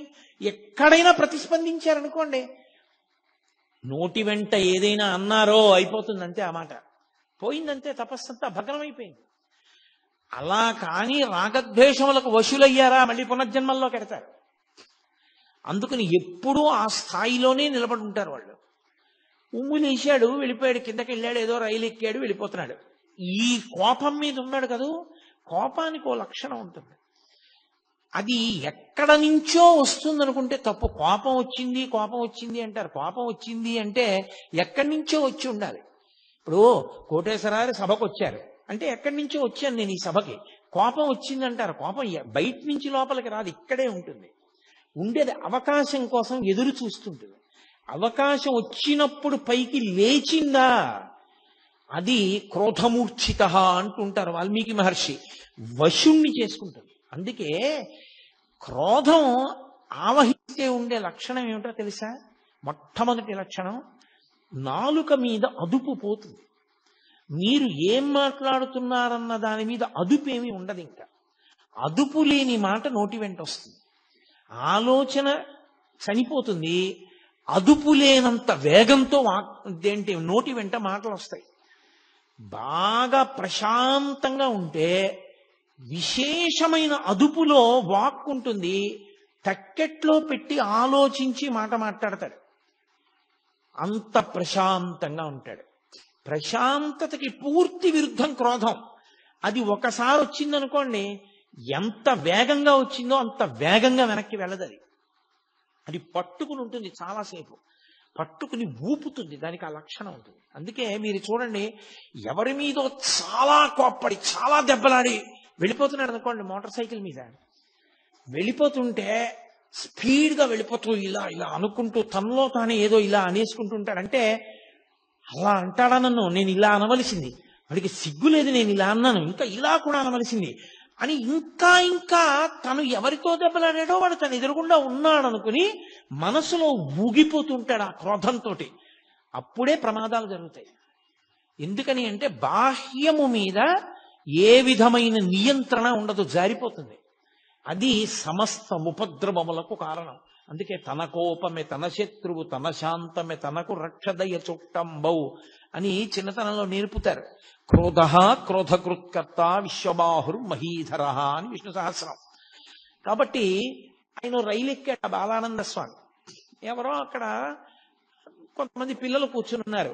ఆ కోపంతో అహంకారము క్రోధము రెండూ ఒకదాంతో ఒకటి కలిశాయనుకోండి, ఇక మీరు వాడిని పట్టుకోలేరు. ఇక వాడు ఎవరి మాట వినడం. నేనింత వాణ్ణి అని కోపం వచ్చిందనుకోండి, ఆ తర్వాత మాట్లాడేటప్పుడు కూడా వీడంతా పనికి మాలినవాడు, వీడన్నా వినాలి కదా నా మాట అంటాడు. మీరు అందుకే చూడండి, కుటుంబ యజమానికి కోపం వచ్చి ఇంట్లో ఒకరిని దెబ్బలాడాడు అనుకోండి, ఏంటండి అది అలాగా ఊరికే మన కొడుకే కదా ఏదో తప్పు చేశాడు, ఏడు అంతంత దెబ్బలాడు, నోర్మయ్యి నువ్వు కూడా తప్పొచ్చేదానివా అంటాడు. అంటే నేను యజమానిని, అహంకారం. తనకెవరూ చెప్పకూడదు, తను తిడుతుంటే పడుతూ ఉండాలంటే అందరూ తప్ప తనే ఖచ్చితంగా ఉన్నాడు, ఎవరికి లేదా బుద్ధి. అహంకారము క్రోధము పెనవేసుకుపోయాయో ఇంకా తనకి తాను ఎంత కీడు తెచ్చుకుంటాడంటే చాలా తొందరగా పతనమైపోవడానికి మార్గం ఏది అంటే ఈ రెండు పెనవేసుకోవడానికి అవకాశం ఇవ్వడమే జీవితంలో. ఈ రెండు పెనవేసుకోవడానికి అవకాశం కానీ ఇచ్చేశాడా పడిపోతాడు. మీరు చూడండి, అందుకే సాధారణంగా కొంతమంది పేర్లైనా కనీసం చెప్పినప్పుడు మహానుభావుడండి అండం అలవాటైందనుకోండి జీవితంలో, ఆయన మహానుభావుడండి అని ఇలా వెంటనే అనడం వచ్చిందనుకోండి, వాడు ఒబ్బిడవుతాడు జీవితంలో. అంటే ఆయన పేరు గుర్తొస్తే వీడికి అహంకారం వదిలేస్తూ ఉంటుంది. ఆయన ఎంత గొప్పవాడు అని మనసులో స్ఫురణకు వస్తుంది. వాడు పాడైపోతాడు అనుకున్నప్పుడు మీరు వెళ్ళి కనీసం ఆయన పేరు చెప్పచ్చు. ఏమిరా ఇన్ని చెప్తావు, పరమాచార్య ఇలాగే చెప్పారా, పరమాచార్య ఇలాగే ప్రవర్తించమన్నారా అన్నారు అనుకోండి, వాడు వెంటనే నాదస్వరం ఊస్తే పాము తగ్గిపోయినట్టు తగ్గిపోతాడు ఆ పేరు వినపడేటప్పటికి. అసలు అహంకారమే పెరిగిపోయింది అనుకోండి, పూర్తిగా దాన్ని పాలు పోసి పోషించేశారనుకోండి. మీరు అందుకే కొంతమంది వ్యక్తుల్ని చూడండి, ఎవరి పేరు చెప్పండి ఏకవచన ప్రయోగం వాడా అంటాడంతే. అంటే ఆయన ఉద్దేశ్యం ఏంటంటే తనకన్నా గొప్పవాడు ఎవరూ లేడు, ఎవరి గురించైనా తానే చెప్పగలడు. అందరిలోనూ దోషములే చూస్తాడు, ఎవరి యందు ఏ గొప్ప గుణాన్ని చూడలేడు. అది ప్రమాదకరమైన లక్షణం. మీరు ఏ ఆశ్రమంలో ఉన్నారన్న దాంతో సంబంధం ఉండదు, మీరు ఎంత సంస్కరించుకున్నారన్న దాంతో మీ గౌరవం, మీరు ఉన్న చోట శాంతి నిలబడి ఉంటాయి. అది లేనినాడు అటువంటి వ్యక్తిని మీరు ఎక్కడికి తీసుకెళ్లి పెట్టండి, అశాంతే తప్ప శాంతి నిలబడదు. అది రమణ మహర్షిని అడ్డుపెట్టి పరిశీలనం చేసినప్పుడు రమణ తత్వం ఎంత శాంతికారకమో ఆయన పక్కన పెట్టి చూసినప్పుడు ఇవన్నీ అంత అశాంతికారకములు. ఆ పిల్లల్ని పట్టుకొని ధూర్తతనంగా మాట్లాడాడు. రైల్లో ఎక్కిన తర్వాత ఇతనెవరో వాళ్ళకేం తెలుసు, వాళ్ళెవరో ఇతనికేం తెలుసు, నేనింత గొప్పవాడిని నేను అనుకుంటున్నాను కానీ వాడికి ఎలా తెలుస్తుంది నేను గొప్పవాడినో కాదో, తెలియదు కదా. అలా అనుకోవడానికి అవకాశం ఎక్కడ ఉంటుంది? అలా అనుకోకూడదు. అలా అనుకుంటే అసలు నువ్వు జీవితంలో ఇవ్వడలేవు. ఇవాళ రాత్రి సన్మానం అయింది, 150 పూలదండలు వేశారు.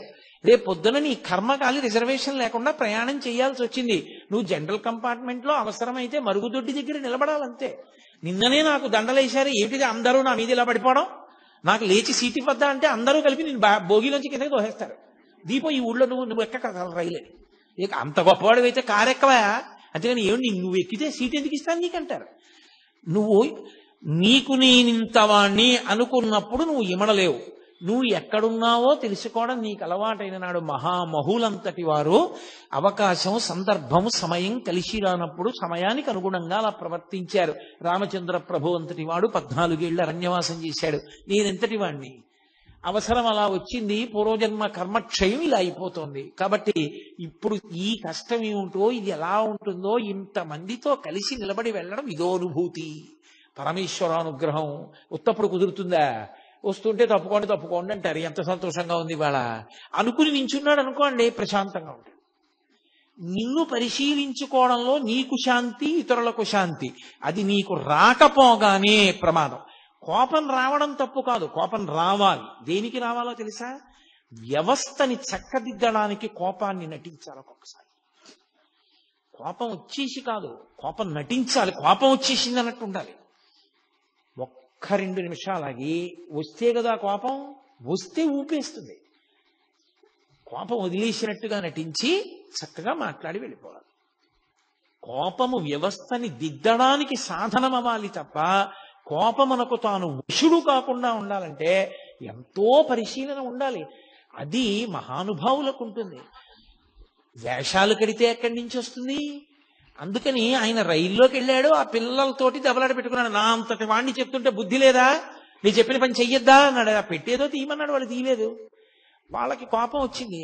వెంటనే అతను కాలి చెప్పు తీసి ఒళ్ళంతా ముద్దర్లు పడేటట్టు కొట్టాడు. అయిపోయిందా అహంకారం? ఇప్పుడు నేను ఫలానా అన్నాడు, ఎక్కువ అంటాడు. అయిపోయిందా నీ గౌరవం? ఒకవేళ నువ్వు ఎవరో తెలుసు అని వెళ్ళి నించున్నాడు. వెళ్ళి నించుంటే రైల్వే స్టేషన్లో ఆ రోజున నేను రైలు ఎక్కినప్పుడు ఏమైందో నీకు తెలిసిందా అని అడిగాడు. ఎంత విచిత్రమైన ప్రశ్న చూడండి. అంటే తనకి అవమానం జరిగిందని ఆయనకి తెలిసిపోయిందేమో.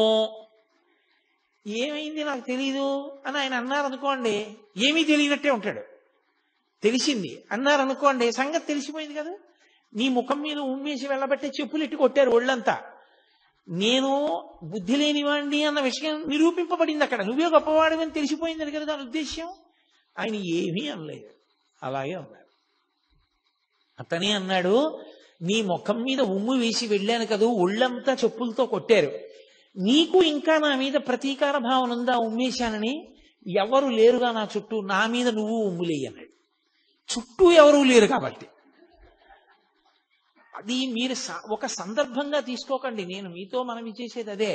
మనుష్యులు అహంకారంతో ఉన్నప్పుడు ఉండేటటువంటి లక్షణాలు ఎలా ఉంటాయో, ఎప్పుడూ ఒక్కలా ఉండగలిగినటువంటి స్థితప్రజ్ఞుడు ఎలా ఉంటాడో, రమణుల జీవితంలో ఎన్ని సందర్భాలు, నేను ఎక్కడ చెప్పను, కొన్ని సంవత్సరాలు ప్రసంగం చేయాలి నేను ప్రతిదాన్ని విశ్లేషించడం మొదలు పెడితే.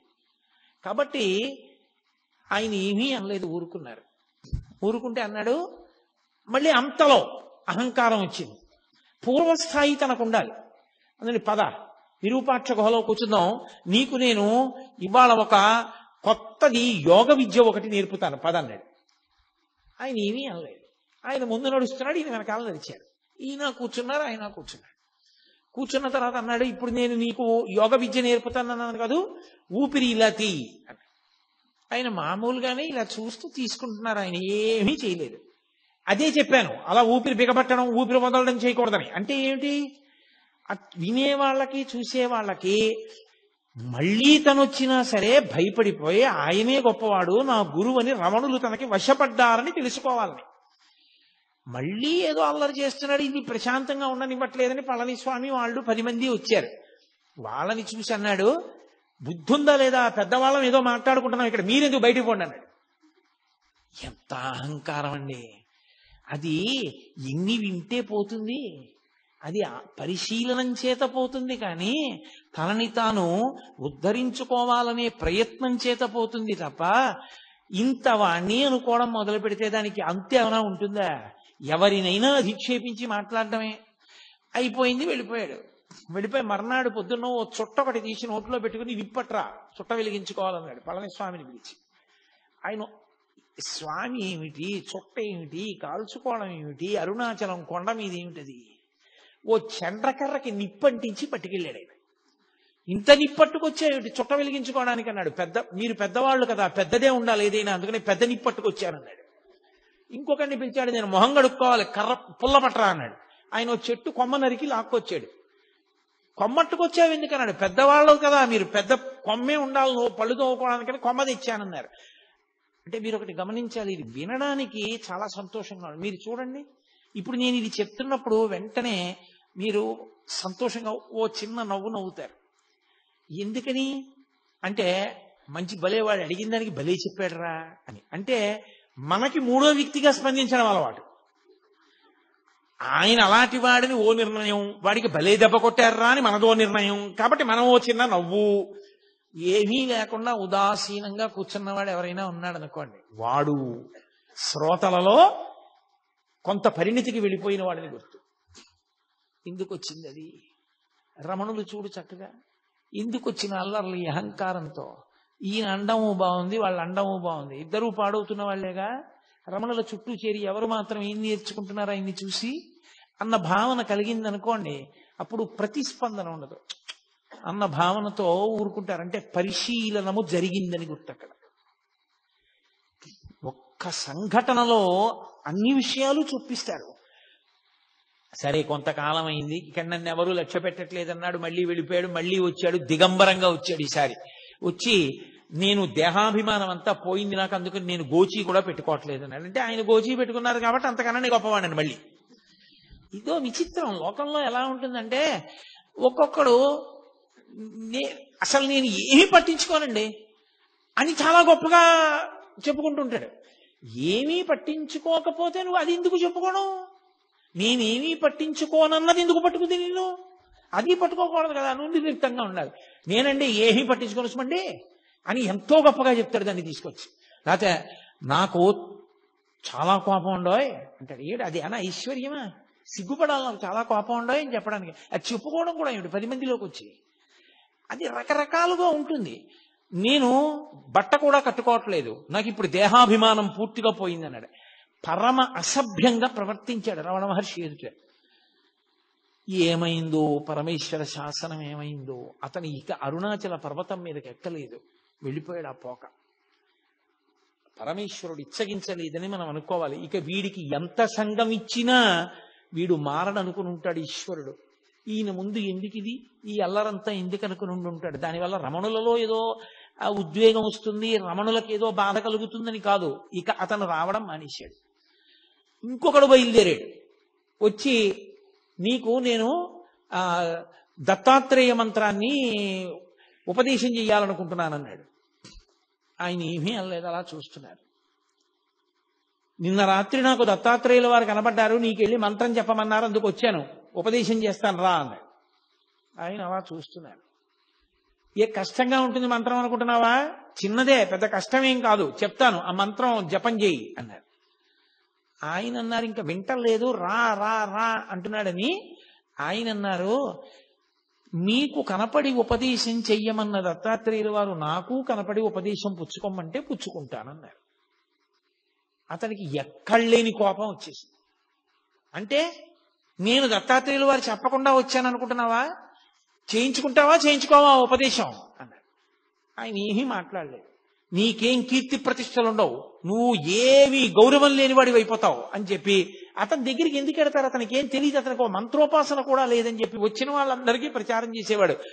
సూర్యబింబానికి ఒక అరిచెయ్యి అడ్డు పెడితే దాని యొక్క తేజస్సుని ఆపగలమా? ఆయన అన్నిటినీ దాటిపోయిన మహానుభావుడు. మంత్రోపాసన ఎవరు తీసుకుంటారు? ఆయన స్థాయిని పొందడానికి మంత్రోపాసన ఒక సాధనం. ఆ స్థాయికి వెళ్ళిపోయిన వాడికి ఇక మంత్రోపాసన ఏమిటి? కడుపు నిండిన వాడికి అన్నం ఏమిటి? దాహం తీరిన వాడికి మంచినీళ్ళు ఏమిటి? నిద్ర లేచిన వాడికి మళ్ళీ నిద్ర ఏమిటి? అది అవగతం లేకుండా, దాని మీద అవగాహన లేకుండా మేము గొప్పవాళ్ళం అనిపించుకోవాలని తాపత్రయంతో వచ్చి అక్కడికి చేరిన వాళ్ళు అన్నీ విడిచిపెట్టేశామన్న పేరుతో ఎంతమంది ఉన్నారో చూడండి. ఇంతమందిని తట్టుకున్నారు. ఒక 100 మంది తాగి వచ్చారు రోజు.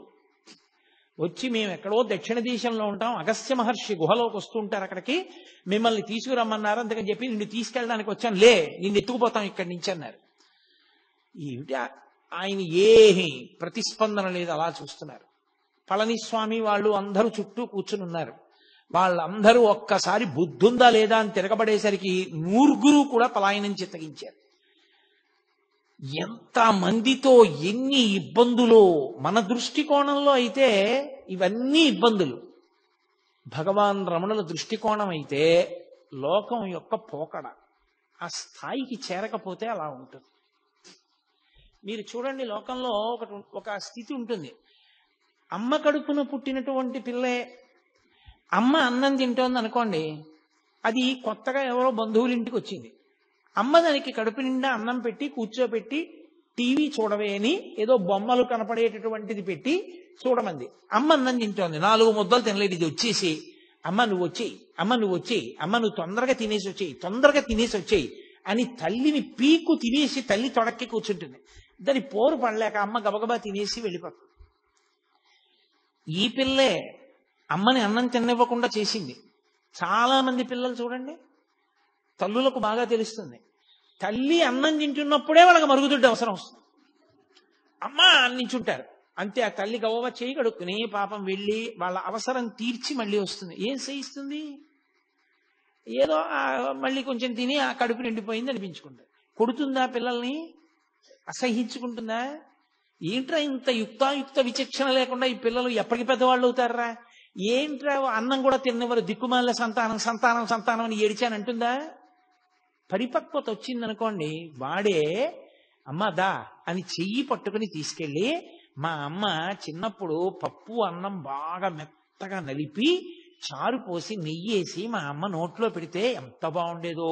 ఇప్పుడు మా అమ్మ పెద్దదైపోయింది, అంత గట్టిగా నలుపుకుని కలుపుకోలేదు. అమ్మ నేను కలిపి పెడతానుండని వేడి అన్నంలో పప్పు వేసి నెయ్యేసి మెత్తగా కలిపి చారు పోసి, అమ్మ మెత్తగా ఉంది, నీకు ఇలా ఇష్టం కదా, అమ్మ నువ్వు తిను అని అమ్మ చేతికి సరిగ్గా పట్టుకోదేమో, నీకు చెయ్యి వణుకుతుంది, ఇదిగో ఈ చెంచాతో తిను అని చెంచా కూడా వేసి, అమ్మ చెంచాతో ఇలా ఇలా అంటూ కింద పడేసుకుంటా, అమ్మ నేను పెడతానుండు అని చెంచాతో తీసి అమ్మ నోట్లో పెడతాడు. ఒకనాడు అమ్మ అన్నం తింటుంటే మరుగుదొడ్డికి అవసరం వస్తోందని అమ్మని తినకుండా చేసిన పిల్లాడే పరిపక్వత వస్తే కలుపుకోలేని అమ్మకి చారు బువ్వ కలిపి నోట్లో పెట్టాడు. ఇది తల్లికి తెలుసు. తల్లిది పరిణతి, తల్లిది ప్రేమ. ఆ ప్రేమ చేత క్షమిస్తుంది తప్ప మనమందరం అంటాం నా కూతురి మీద నాకు ప్రేమ, అందుకని ఏమే సమయానికి అంటారు మీరు దాన్ని అన్నం తిన్నవరా ఏమి అంటే నా కూతురి మీద నాకు ప్రేమ. నాన్నగారండి దాన్ని ఏమనకండి పర్వాలేదు నేను మళ్ళీ తింటాను కదా అంటుంది. కానీ నేను ఎక్కువ దెబ్బలాడాను అనుకోండి, నా మనవన్నో మనవరాలనో నా కూతురు తట్టుకోలేదు. అంటే నాకు మనవలు ఉన్నారనుకుంటున్నారేమో. లోకం పోకడ చూసి నేను నా తాతగా నా స్థానాన్ని నేను ఊహ చేస్తూ ఉంటాను. నేను తొందరపడకూడదు సుమా, ఇలా ఉంటుంది తల్లి స్థానం అని.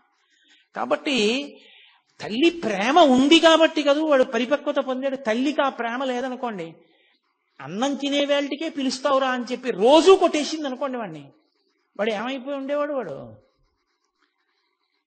జ్ఞాని లక్షణం పరిపక్వత లేని పిల్లల వంక చూసినటువంటి కన్న తల్లిని చూసినట్టు చూస్తారు తప్ప కష్టాన్ని భరించిన వాళ్ళలా వాళ్ళు చూడరు.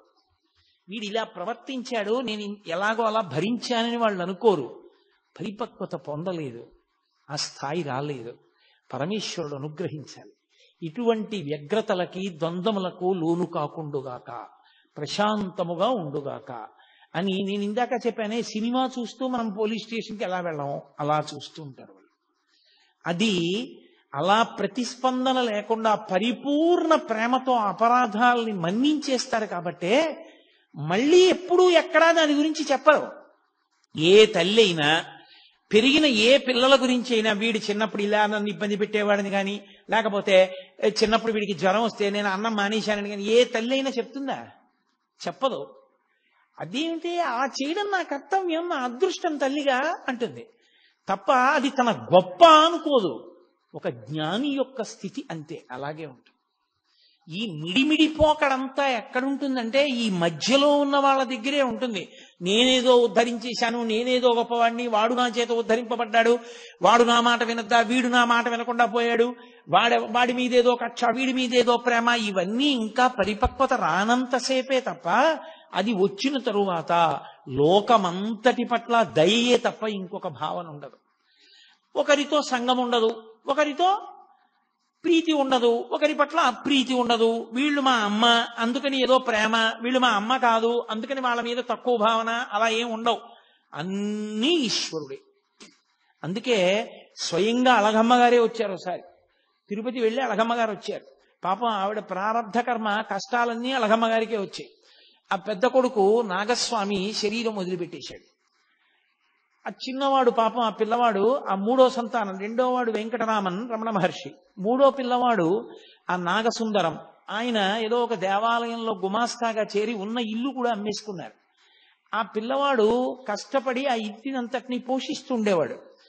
ఏదో ఆవిడ తిరుపతి క్షేత్రానికి వచ్చి స్వామి దర్శనం చేసుకుని దగ్గర కదా అని అరుణాచలం వెళ్ళి ఈ పిల్లవాడిని చూసింది.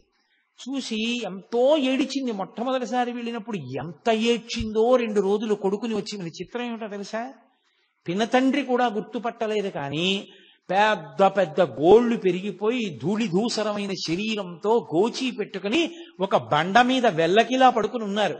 అలగమ్మ గారు వెళ్ళేటప్పటికి రమణ మహర్షి చూడగానే గుర్తుపట్టింది అలగమ్మ గారు. ఎంత ఏడ్చిందో, అంత తల కొట్టుకుంటున్నా ఏడుస్తున్న స్వామి మాత్రం పరమ ఉదాసీనంగా అలాగే ఉన్నారు. ఏ ప్రకంపనలు లేవు ఆయనలో, ఏ భావస్పందనలు లేవు.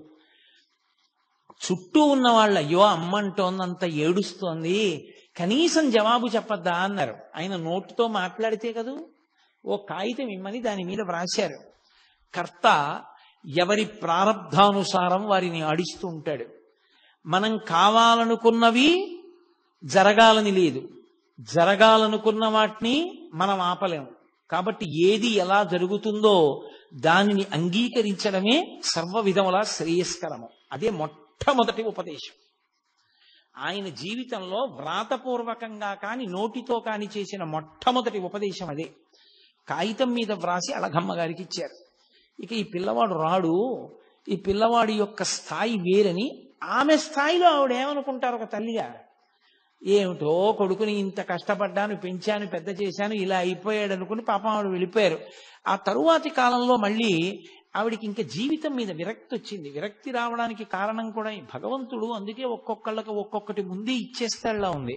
ఆవిడికి దక్షిణామూర్తి స్తోత్రం, వేదాంత స్తోత్రాలంటే ఇష్టం ఉండడం, ఎప్పుడూ వాటిని మననం చేయడం, ఆవిడికి కొన్ని వేల వేదాంత సంబంధమైన పాటలు నోటికొచ్చుట అలగమ్మ గారికి. అవన్నీ పాడుకుంటూ గడిపేవారు. ఆవిడ ప్రారంధం ఏమిటంటే ఆఖరికి ఆ మూడో కొడుకు నాగసుందరంకి పెళ్లి చేశారు. ఆ పెళ్లి చేస్తే పెద్దవాడు అసలు సంతానం లేకుండానే ఆయన శరీరం వదిలేశాడు నవయవ్వనంలో ఉండగా. ఇక మూడోవాడు పెళ్లి చేశారు, ఓ కొడుకు పుట్టాడు, భార్య చనిపోయింది. చనిపోతే పాపం ఆ చిన్న పిల్లవాడిని ఈయనేం పెంచగలడు, తీసుకెళ్లి మళ్ళీ పినతండ్రి గారి భార్య జానకి అమ్మాள் నెల్లియప్ప అయ్యర్ గారి భార్య జానకి అమ్మాళ్ళ గారికి ఇచ్చారు. ఆవిడ అప్పటికి వృద్ధురాలు అయిపోయింది. ఆవిడ ఏం పెంచగలదు పిల్లని. మళ్ళీ ఆ పిల్లాన్ని తీసుకెళ్లి ఆ పిల్లవాడి మేనత్త అలవేలుమంగ ఆఖరి పిల్ల, ఆ పిల్లకి ఇచ్చారు. ఆ పిల్ల ఏదో సాకుతోంది. ఎక్కడ చూసినా అప్పులు, తగిన ఉద్యోగమా లేదు, భార్య చచ్చిపోయింది, కొడుకునా ఎవరో పెంచుతున్నారు. అసలు ఎందుకు ఇంకా బతకాలనిపించింది ఆయనకి. ఈలోగా అలగమ్మ గారు మెల్లిగా కొడుకు దగ్గరికి వెళ్ళిపోయారు. ఇది ఒక విచిత్రమైన సంఘటన. భగవాన్ రమణుల జీవిత చరిత్ర మొత్తం మీద చాలా కాలం నాకు అనుమానం ఉండిపోయిన సందర్భం ఇదొక్కటే. ఆ తర్వాత నాకు పరమేశ్వరానుగ్రహం వల్ల యథార్థంగా చెప్పాలంటే రమణ మహర్షి ఒక వ్యక్తి రూపంలో అనుమానాన్ని తీర్చారు. అప్పటి వరకు నాకు ఇది ఎందుకు అలా జరిగింది అని అర్థమయ్యేది కాదు. అలగమ్మ గారు కొడుకు దగ్గరికి వెళ్ళిపోతానని చెప్పి అరుణాచలం వెళ్ళిపోయి అరుణాచలంలోనే ఒకరి ఇంట్లో ఉండేవారు. ఆవిడికి విరూపాక్ష గుహలోనే ఉండాలి కొడుకుతో అని కోరిక.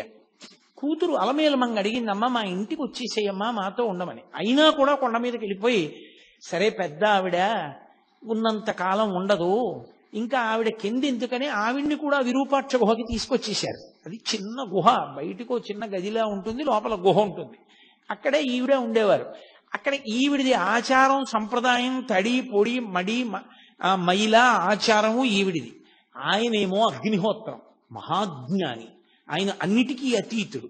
ఆయన దగ్గరికి వచ్చి ఒకప్పుడు ఒక వ్యక్తి ఏడిచాడు, నేను ఎన్ని కష్టాలు పడుతున్నానో నేను చేసిన పాపాలేనని. ఆఖరికి విని విని విని విని విని ఎప్పుడూ మాట్లాడని భగవాన్ రమణులు అన్నారు, అన్ని పాపాలున్నాయా నిన్ను బాధపెట్టడానికి అన్నారు. చాలా పాపం చేసేసానన్నాడు. నాకు ఇచ్చేస్తావా, పుచ్చేసుకుంటానో, అప్పుడు నీకు శాంతమా అన్నారు. ఇచ్చేస్తాను, పుచ్చేసుకుంటారా అన్నాడు. ఇచ్చేసేయి అన్నాడు. అయితే నీళ్లు పోసి ధార పోసి నేను పుచ్చేసుకుంటాను ఆ పాపాలన్నారు. ఆయన చేతులు చాపారు, అతను నీళ్లతో ధార పోసేశాడు. నా పాపాలన్నీ నీకు ఇచ్చేస్తున్నాను. ఆయన పుచ్చేసుకున్నారు. పుచ్చేసుకుంటే ఏమైనా అయిపోయిందా? ఇప్పుడు ఆయన్ని పాపాలు బాధిస్తాయని మీరు అనుకుంటున్నారా?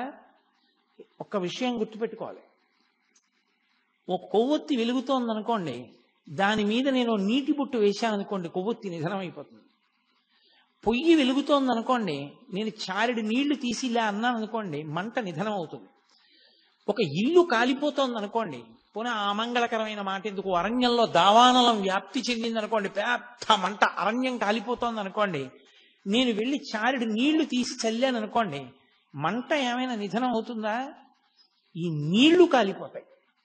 నీరు నిప్పు నార్పాలి, కానీ అంత మంటలో చారెడు నీళ్లు పడితే మరిగి ఆవిరైపోతాయి, కాలిపోతాయి. అవి ఆర్పవలసిన నీరు కాలిపోయింది మంటలో. ఎందుకని? మంట పెద్దది, నీరు తక్కువ. రగిలిపోతున్న జ్ఞానాగ్ని పరమేశ్వర స్వరూపం అది. అది పాపాలు పుచ్చుకుంటే మాత్రం దాన్ని ఏమైనా చేస్తాయా? దగ్ధమైపోతాయి అంతే. ఇంకొకరికి శాంతినివ్వడానికి పాపాలు పుచ్చేసుకున్నారంతే మహానుభావులు. అంతటి ద్వంద్వాతీత స్థితి. రమణుల పేరు చెప్తే చాలు గురువుల యొక్క అనుగ్రహం కలుగుతుంది, అరుణాచలేశ్వరుడి యొక్క అనుగ్రహం కలుగుతుంది. సాక్షాత్ సుబ్రహ్మణ్యావతారం. అంతటి మహానుభావుడు గుహలో కూర్చునుండగా కావ్యకంఠ గణపతి ముని ఒక్కరే ఉన్నారు. ఒక్కరే ఉండగా 6 జ్యోతులు ఆయన యొక్క తలని నుదిటిని తాకి ఆయనలో లీనమైపోవడం చూసి ఒళ్ళు గగురు పొడిచింది కావ్యకంఠ గణపతి మునికి. 6 జ్యోతులు ఆయన నుదురిని తాకి ఐక్యం అయ్యాయంటే ఇది షణ్ముఖ స్వరూపం, సుబ్రహ్మణ్య స్వరూపం అని నిర్ధారించారు. అలగమ్మ గారికి పాపం మడి మైల, ఆవిడ తాపత్రయం ఆవిడది, ఆవిడ ఆచారం ఆవిడది, అది తప్పు అని మాత్రం అనకూడదు సుమండి.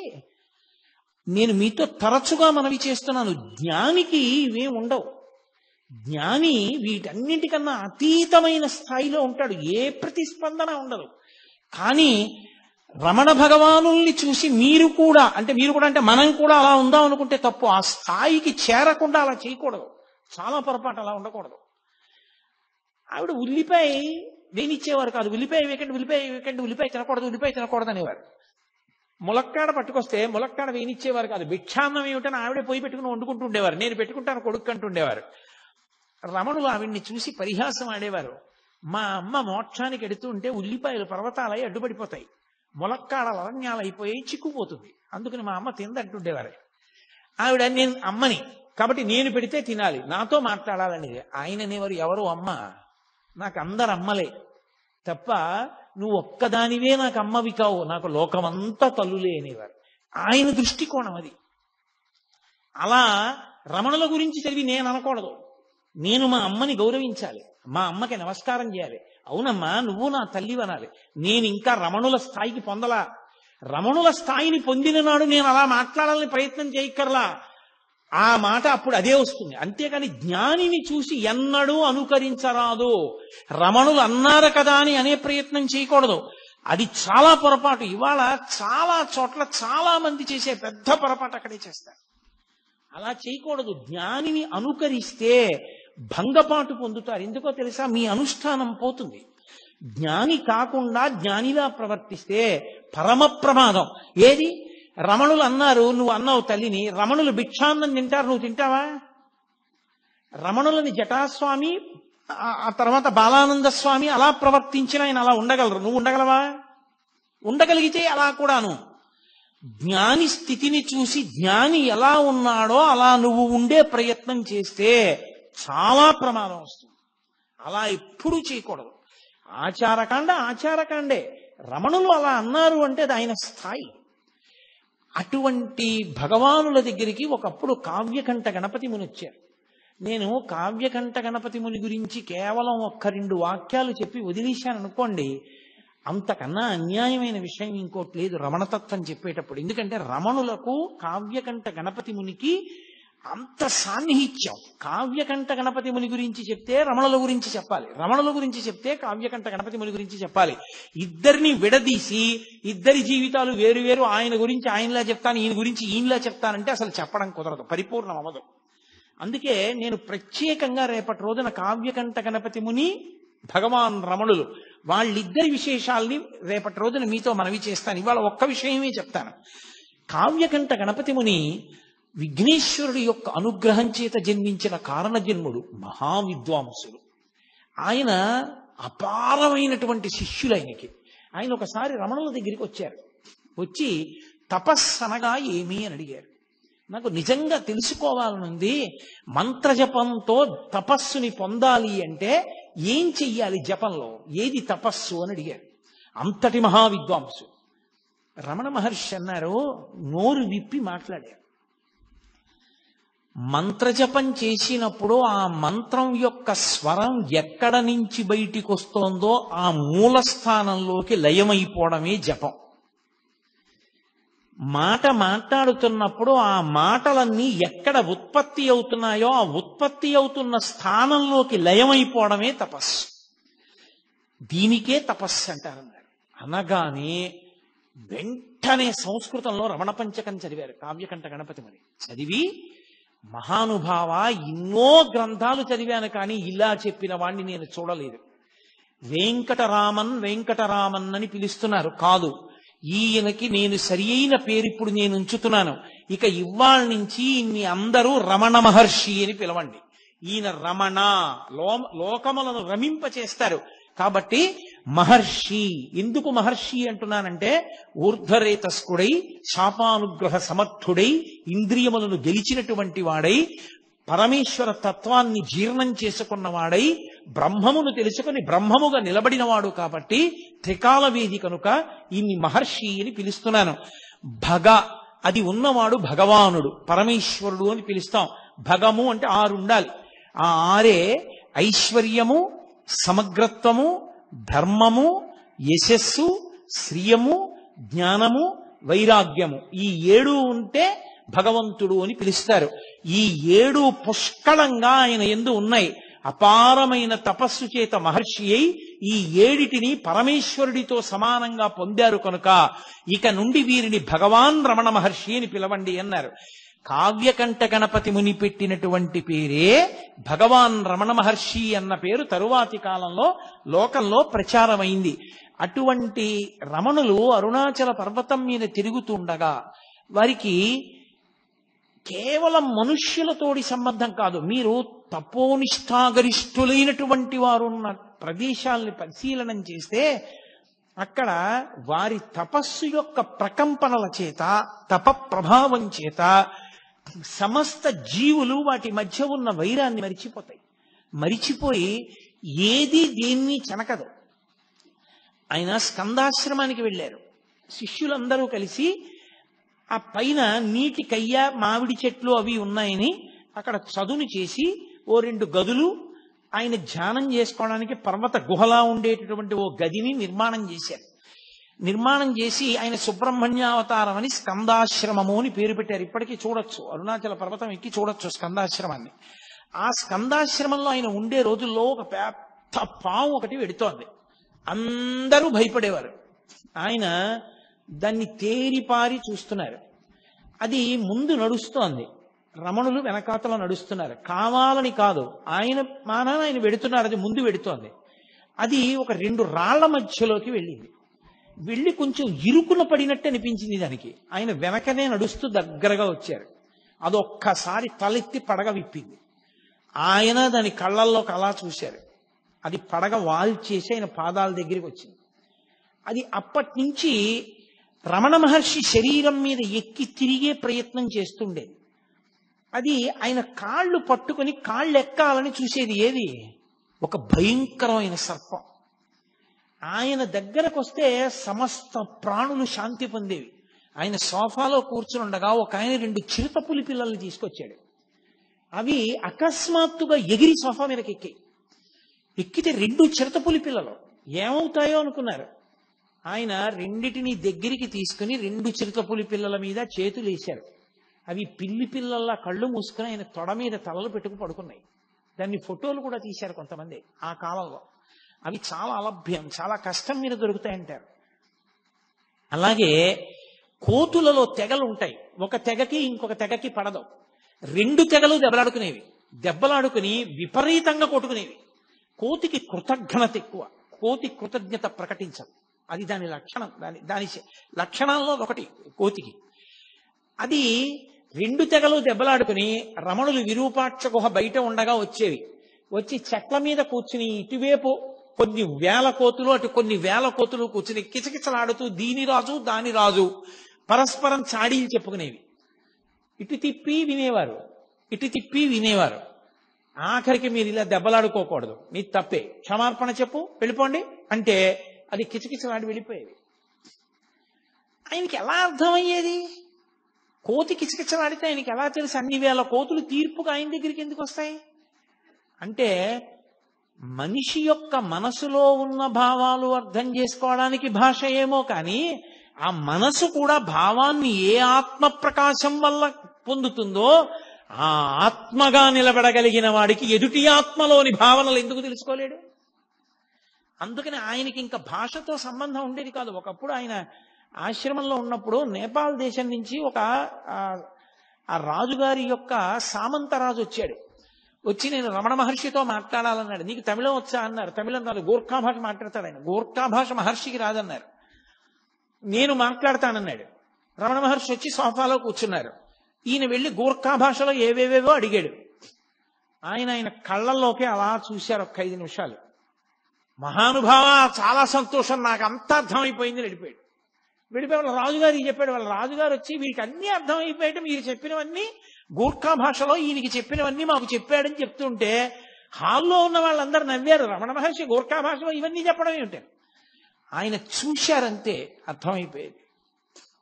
అటువంటి మహాజ్ఞాని, పరమేశ్వర స్థాయిని పొందినటువంటి మహానుభావుడు, పరమేశ్వరుడైనటువంటి స్థితి అయింది. అందుకే ఒకానొకప్పుడు ఒక తెగకంతటికి రాజుగా ఉంది కొంతకాలం ఒక పెద్ద కోతి. దాన్ని తరిమేసాయి కోతులన్నీ, దానికి పదవి పోయింది. 2 అనుచరులు మాత్రం పాపం పాతరాజు గారన్న బెంగతో ఎప్పుడూ అనుసరించి వస్తుండేవి. దానికి ప్రాణోత్క్రమణం అయిపోయే సమయం ఆసన్నమైంది. అది వచ్చి విరూపాక్ష గుహ ముందు తిరుగుతోంది. రమణ మహర్షి చూసి జాలేసి దాన్ని ఇలా 2 చేతులతో ఎత్తి తీసుకెళ్లి ఒళ్ళో పడుకోబెట్టుకున్నారు. దానికి మెడవాలిపై పళ్ళు గిటకరిస్తుంటే దాన్ని ఇటు తొడమించి బరువుకిటు తిప్పుకుంటుంటే దాని పళ్ళు ఆయన శరీరం మీద గీరుకుని మచ్చలు పడ్డాయి. అది ఆయన తొడ మీదే ప్రాణం వదిలింది. ఇది సిద్ధ పురుషుడు, అందుకనే అరుణాచల పర్వతం మీద తిరిగి ఇది ఇలా శరీరం విడిచిపెట్టింది, దీనికి విభూతి అలంకారం చేసి బొట్టు పెట్టి దీన్ని తీసుకెళ్లి గొయ్యి తీసి కర్పూరం వేసి ఖననం చెయ్యండి అని ఒక సన్యాసిని ఖననం చేయించినట్టు ఖననం చేయించారు. ఒక కుక్క ఉండేది, అది దేవదాసి ఇంటికెళ్ళి పలహారం చేసేది. దేవాలయ ప్రసాదం అన్నం తినేది, దేవాలయంలో పడుకునేది. ప్రతిరోజు వచ్చి రమణ మహర్షులు ఉన్నటువంటి విరూపాక్ష గుహ ముందు నమస్కారం చేసి వెళ్ళిపోయేది. అది శరీరం విడిచిపెట్టినప్పుడు అలాగే చేయించారు. ఆయన దగ్గరికి ఎన్ని ప్రాణులో ఒక కుంటి కోతి ఒకటి ఉండేది. అది ఆయన అన్నం తింటుంటే అది అన్నం తినేది. అది వచ్చేది, ఒక గిన్నెలో దానికి అన్నం పెట్టేవారు. ఆయన తినడం మొదలెట్టే అది తినడం మొదలెట్టేది. కోతికి నిలకడ ఉండదు, అటు ఇటు నడిచి పరిగెట్టి పోసేస్తుంది. ఒక మెతుకు కింద పోయకుండా తినేది. ఒక రోజున అన్నం కింద పడేసింది. అది ఏమి ఇవాళ నీ బుద్ధి ఇలా తయారైంది, అన్నం కింద పడేశావు అన్నారు ఆయన. దానికి కోపం వచ్చి రమణ మహర్షి కంటి మీద కొట్టింది. ఆయన నువ్వు నా దగ్గరికి రావద్దన్నారు. అది ఏడుస్తూ వచ్చి ఒక వారం రోజులు పోయిన తర్వాత అన్నం తినడం మానేసి బతిమాలుకుంది ఆయన కాళ్ళ దగ్గర కూర్చుని, నన్ను మళ్ళీ మీ ఒళ్ళోకి తీసుకోండి, నాకు అన్నం పెట్టండి అని. ఆయన అన్నం పెడితే అది కలిసి అన్నం తినేది. అది ఒకానొకప్పుడు కోతులందరికీ రాజు అయింది. ఆయన అన్నారు నోటితో, నువ్వు ఒకనాడు రాజు అవ్వాలే కోతులకి అన్నారు. అది నిజంగా రాజు అయింది. వాళ్ళు ఎన్నుకుంటారట కోతుల జాతుల్లో కూడా. ఎందుకని అది వచ్చి భగవాన్కి స్కందాశ్రమంలో ఉండగా వచ్చి నమస్కారం పెట్టుకుంది. నమస్కారం పెట్టుకుంటే ఆయన అన్నారు, అన్నం తినన్నారు. అంటే అది తిననని చెప్పి సంజ్ఞ చేసి వెళ్ళి చెట్టు మీద కూర్చుంది. 20 రాణులు. వానర జాతిలో ఏంటంటే అంతవరకు ప్రభువుగా ఉన్నవాడి రాణులు కొత్త ప్రభువుకి రాణులు అయిపోతారు. అందుకని అది రాణులతో కూర్చునుంది. అందుకని అక్కడ అన్నం తింది. ఆ తర్వాత ఇన్ని ప్రాణులు, ఒక ప్రాణి కాదు. ఆ కూరలవ్వ అని ఒక ఆవిడ ఉండేది. ఆవిడ పాపం ఆకుకూరలు తెచ్చి ఉడికించి రమణ మహర్షికి పెడుతూ ఉండేది అరుణాచల పర్వతం మీద ఉన్నప్పుడు. ఆవిడ మహాతల్లి లక్ష్మి అనేటటువంటి ఒక ఆవు రూపంలో పుట్టి ఆశ్రమానికి వచ్చింది. మహర్షి చెప్తూ ఉండేవారు, ఈవిడ కూరలవ్వ ఇప్పుడు లక్ష్మి అన్న గోవుగా వచ్చిందని చెప్పేవారు. దానికి ఎంత స్వాతంత్రం! అది తిన్నగా రమణ మహర్షి దగ్గరికి వచ్చేది. ఆయన కౌపీనం ఒకటే పెట్టుకుని కూర్చుని ఉండేవారు. ఆయన ఒళ్ళంతా నాకేసేది. నాకేస్తే నాలుక గరుగ్గా ఉంటుందేమో, ఆయన ఒళ్ళు ఎర్రగా అయిపోయేది.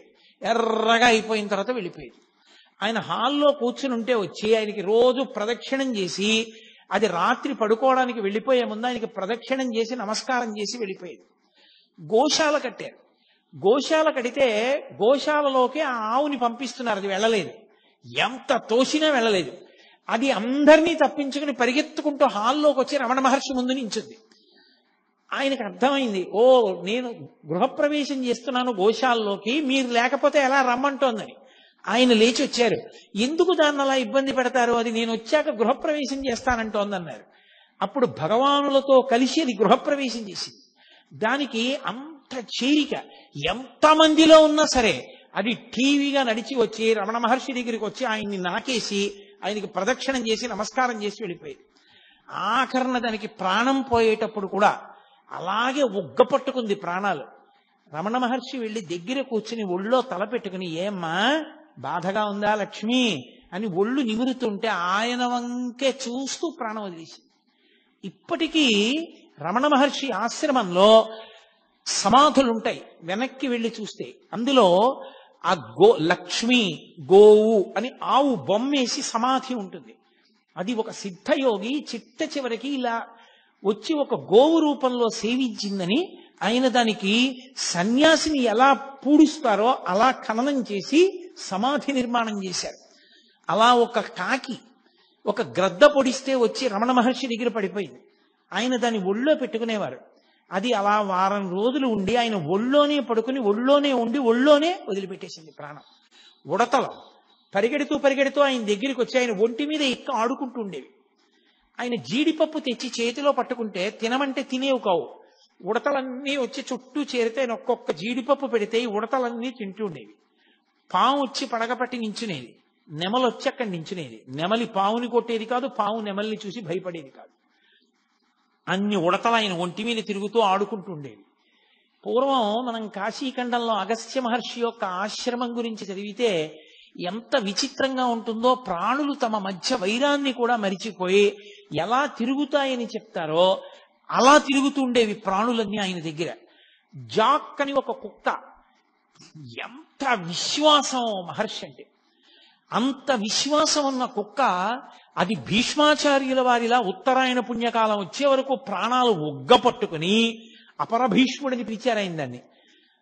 భగవాన్ వచ్చి దగ్గర కూర్చుని దాన్ని ఒళ్ళో పడుకోబెట్టుకున్న తర్వాత ఆయన వంక చూస్తూ కళ్ళు మూసేసింది.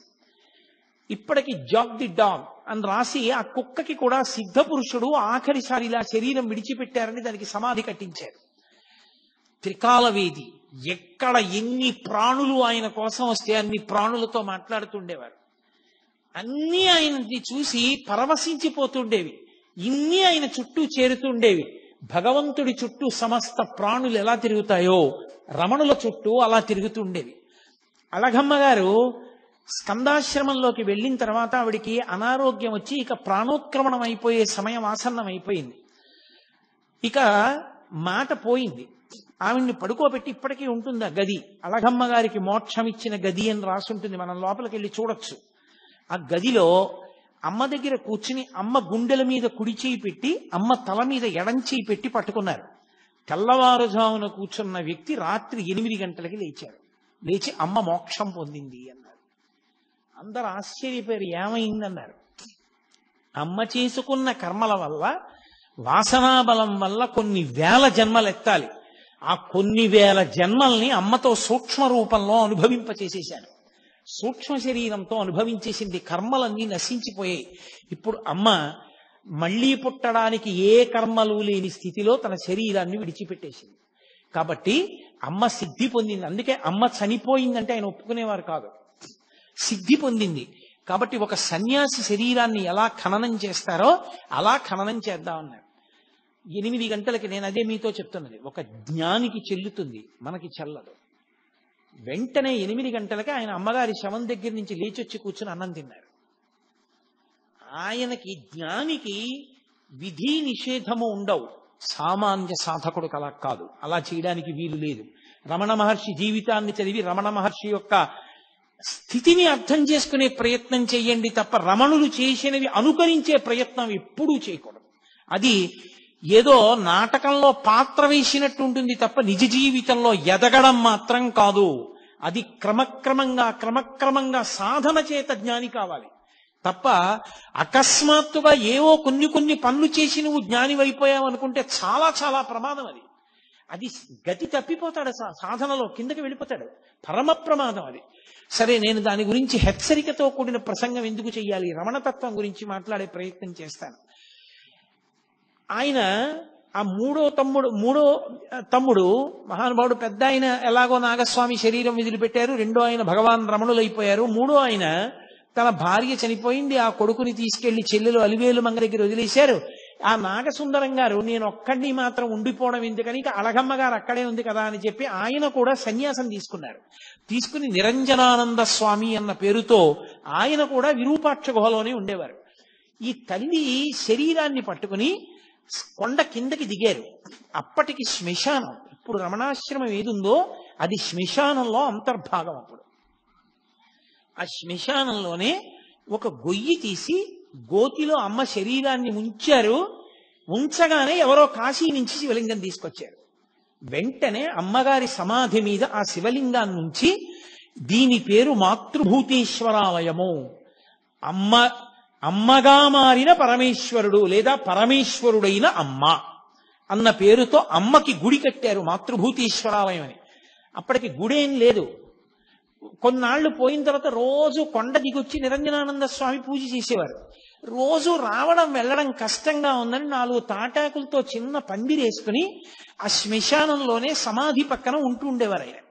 అలా ఉంటూ ఉండగా కొంతకాలానికి జయంతి ఉత్సవాల సమయానికి రమణ మహర్షి కూడా వారం రోజుల ముందు వచ్చి అక్కడే ఉండిపోయారు. ఉండిపోయి ఆయన పైకి వెళ్ళలేదు కొండ మీదకి. ఉండిపోయిన తర్వాత 4 తాటాకు పందిళ్లు వేశారు. ఒక తాటాకు పందిరి గదిలో రమణులు కూడా ఉంటూ ఉండేవారు. అలా ఉన్న రోజుల్లోనే ఒక ఆశ్చర్యకరమైన సంఘటన జరిగింది. ఆయన ఒక గదిలో ఉంటుండగా ఓ కుక్కొకటి లోపల ఉండేది. ఒక 4 కిటికీల దగ్గర పడుకునేవారు. ఆయన పడుకున్నారు. ఇంతలో అలికిడి వినపడింది. ఊరికి చివరకు ఉంది ఆగ్నేయ భాగంలో. ఏమైంది, దొంగలు వచ్చారేమో అని అక్కడ ఉన్నవాళ్ళు లేచి కిటికీలోంచి చూశారు. చూసి 6 ఉన్నారు అన్నాడు లోపల ఉన్న అతను. కనపడ్డారు బయట 6 దొంగలు, 6 ఉన్నారన్నాడు. అనగానే వాళ్ళు కిటికీ అద్దం బద్దలగొట్టి కిటికీ బద్దలగొట్టారు. బద్దలగొట్టి లోపల ఎంతమంది ఉన్నారా, ఎవరున్నారా అని అరిచారు. అరిచేటప్పటికీ రమణులు ఆయనకి నిద్ర ఏమిటి, శరీరం నిద్రపోతుంది. ఆయన కూర్చుని అన్నారు, తలుపు తీయండి, వారిని రమ్మనండి, వారికి కావలసినవి ఏ ఉన్నా తీసుకుని వెళ్ళమనండి అన్నారు. అంటే వాళ్ళు దొంగలు చాలా ఉద్రేకంగా ఉన్నారు, వాళ్ళు మనని కొడతారేమో అన్నారు. వాళ్ళు పాపం ఆ స్థాయిని ఇంకా పొందలేదు, వాళ్ళు దొంగతనంలో ఉన్నారు, వాళ్ళు ఉద్రేకపడచ్చు, కానీ మనం ఎందుకు ఉద్రేకపడాలి, తప్పు కదా, తీయండి తలుపు అన్నారు. అంటే తలుపు తీశారు. తలుపు తీసి లోపలికొచ్చి వాళ్ళు బడిత కర్రలు పెట్టి ఆ చుట్టూ ఉన్న వాళ్ళని అరిచిన కుక్కని కూడా కొడితే కుక్క భయపడిపోయి పారిపోయింది గదిలోకి. వాళ్ళు కూర్చున్న రమణుల దగ్గరికి వచ్చారు. వచ్చి ఏం దాచావు చెప్పు, నీ దగ్గరికి చాలా మంది వస్తారు కదా, ఎంత ఉంది చెప్పమన్నారు. ఏమీ లేదు, ఉన్నవన్నీ అక్కడే ఉన్నాయి, మీకు కావలసినవి ఏ ఉన్నా మీరు పట్టుకెళ్ళవచ్చు అన్నారు. వాళ్ళు బడితి కర్ర తీసి ఆయన ఎడమ తొడ మీద కొట్టారు. బలంగా కొట్ట వెంటనే ఇలా తట్టు తేరిపోయింది. అంత దెబ్బ కొట్టే అబ్బా అని కూడా అనలేదు ఆయన. అలాగే కూర్చుని ఇక్కడ కూడా కొడతారా అని అడిగారు. అసలు బుద్ధి ఉందా వీడికి? అంత దెబ్బ కొడితే ఇక్కడ కొడతావా అని అడుగుతాడేంటి అని ఆ శిష్యులు అందరినీ కొట్టారు. కొట్టిన తర్వాత వెతికారు, ఏదో 4 రూపాయలను యాపిల్ పండు కొద్దిగా బియ్యం అవి ఏవో దొరికాయి. అవే మూట కట్టుకుని వెళ్ళిపోయారు. పోతుంటే ఈయన్ని బయటికి పొమ్మన్నారు. అంటే వెళ్ళి ఉత్తర గృహంలో ఒక చిన్న తాటాకు పందిరి కింద కూర్చున్నారు. ఒక అతను చూశాడు, రామకృష్ణ అని అతను చూశాడు, ఇంత తట్టుంది ఆ తొడ మీద, ఇంత దెబ్బ కొడతారా అని ఇనప ఓచొకటి తీసుకుని ఇవాళ ఒకడినైనా చంపేస్తానని వెళ్తున్నాడు. రమణులు పట్టుకుని అన్నారు, అన్నం తింటున్నప్పుడు నాలుక పళ్ళ కింద పడుతుంది ఒక్కొక్కసారి. పళ్ళు నాలుకని కొరికాయని నాలుకది తప్పని నాలుక కోసుకుంటావా? నాలుక సరిగ్గా ఉన్న పళ్ళే కొరికాయని పళ్ళు పీక్కుంటావా? పళ్ళు నావే, నాలుక నావే. వాళ్ళు ఈశ్వరుడే, నేను ఈశ్వరుడే. ఇంత గొప్ప పూజ నాకెవరు చేస్తారు? ఎంత మంచి పూజ చేశారు. వాళ్ళు దొంగలు కాబట్టి పాపం వాళ్ళకి తగిన సంస్కారం లేదు. వాళ్ళు ప్రవర్తించినట్లుగా మనం ఎందుకు ప్రవర్తించడం? తప్పు, అలా చేయకూడదు, ఊరుకోండి అన్నారు. వాళ్ళు వెళ్ళిపోయారు. మరునాడు ఈ విషయం కర్ణాకర్ణిగా పోలీసులకి తెలిసి పోలీసులు వచ్చారు. కనీసం కొట్టారని దెబ్బ కానీ ఏమీ చూపించలేదు మహర్షి. కానీ దొంగలు పట్టుబడ్డారు, వాళ్ళని జైల్లో పెట్టారు. తర్వాత నేను మీతో ఎందుకు మనవి చేస్తున్నానంటే, నిద్దట్లో దొంగలు వచ్చారు, కర్రలు పెట్టి కొడుతున్నారు అంటే ఎవరైనా ఎంత ప్రతిస్పందించాలి? అప్పుడు కూడా ఆయనది ఉదాసీనమే, అదే స్థాయి, అంతే ప్రేమ.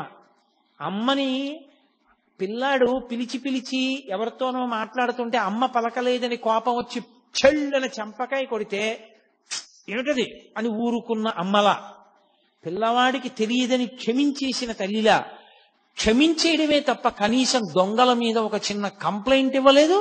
ఎప్పుడూ ఆయన అసలు మళ్ళీ ఆ సందర్భాన్ని స్మరించలేదు. అటువంటి మహానుభావుడు మెల్లిగా ఏదో ఆశ్రమం అలా తాటాకు పందిళ్ళు, గదులు, మెల్లిగా ఏదో సిమెంటుతో కట్టినటువంటి గోడలు, గదులు ప్రారంభమయ్యాయి. సూర్య నాగమ్మ గారు, నేను ఈ మిగిలిన ఉపన్యాసాల్లో ఎక్కడో దాని గురించి స్పృశిస్తాను తప్పకుండా. ఒకానొకప్పుడు హఠాత్తుగా రమణుల యొక్క శిల్పమూర్తిని తెప్పించారు.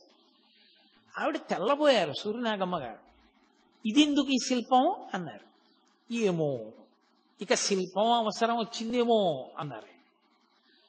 ఇచ్చమ్మాళ్ళని ఒక మహాతల్లి, పరమభక్తురాలు, ఆవిడ వెళ్ళిపోయింది, శరీరం వదిలేసింది. ఆవిడ ఎక్కడో శరీరం వదులుతుంటే ఇక్కడ అకస్మాత్తుగా ఆయన మౌనంలోకి వెళ్ళిపోయి ఒళ్ళంతా కాంతిపుంజం అయిపోయింది. 2.5 గంటల తర్వాత కాంతి ఆయన వదిలి ఆయన బహిర్ముఖులయ్యారు.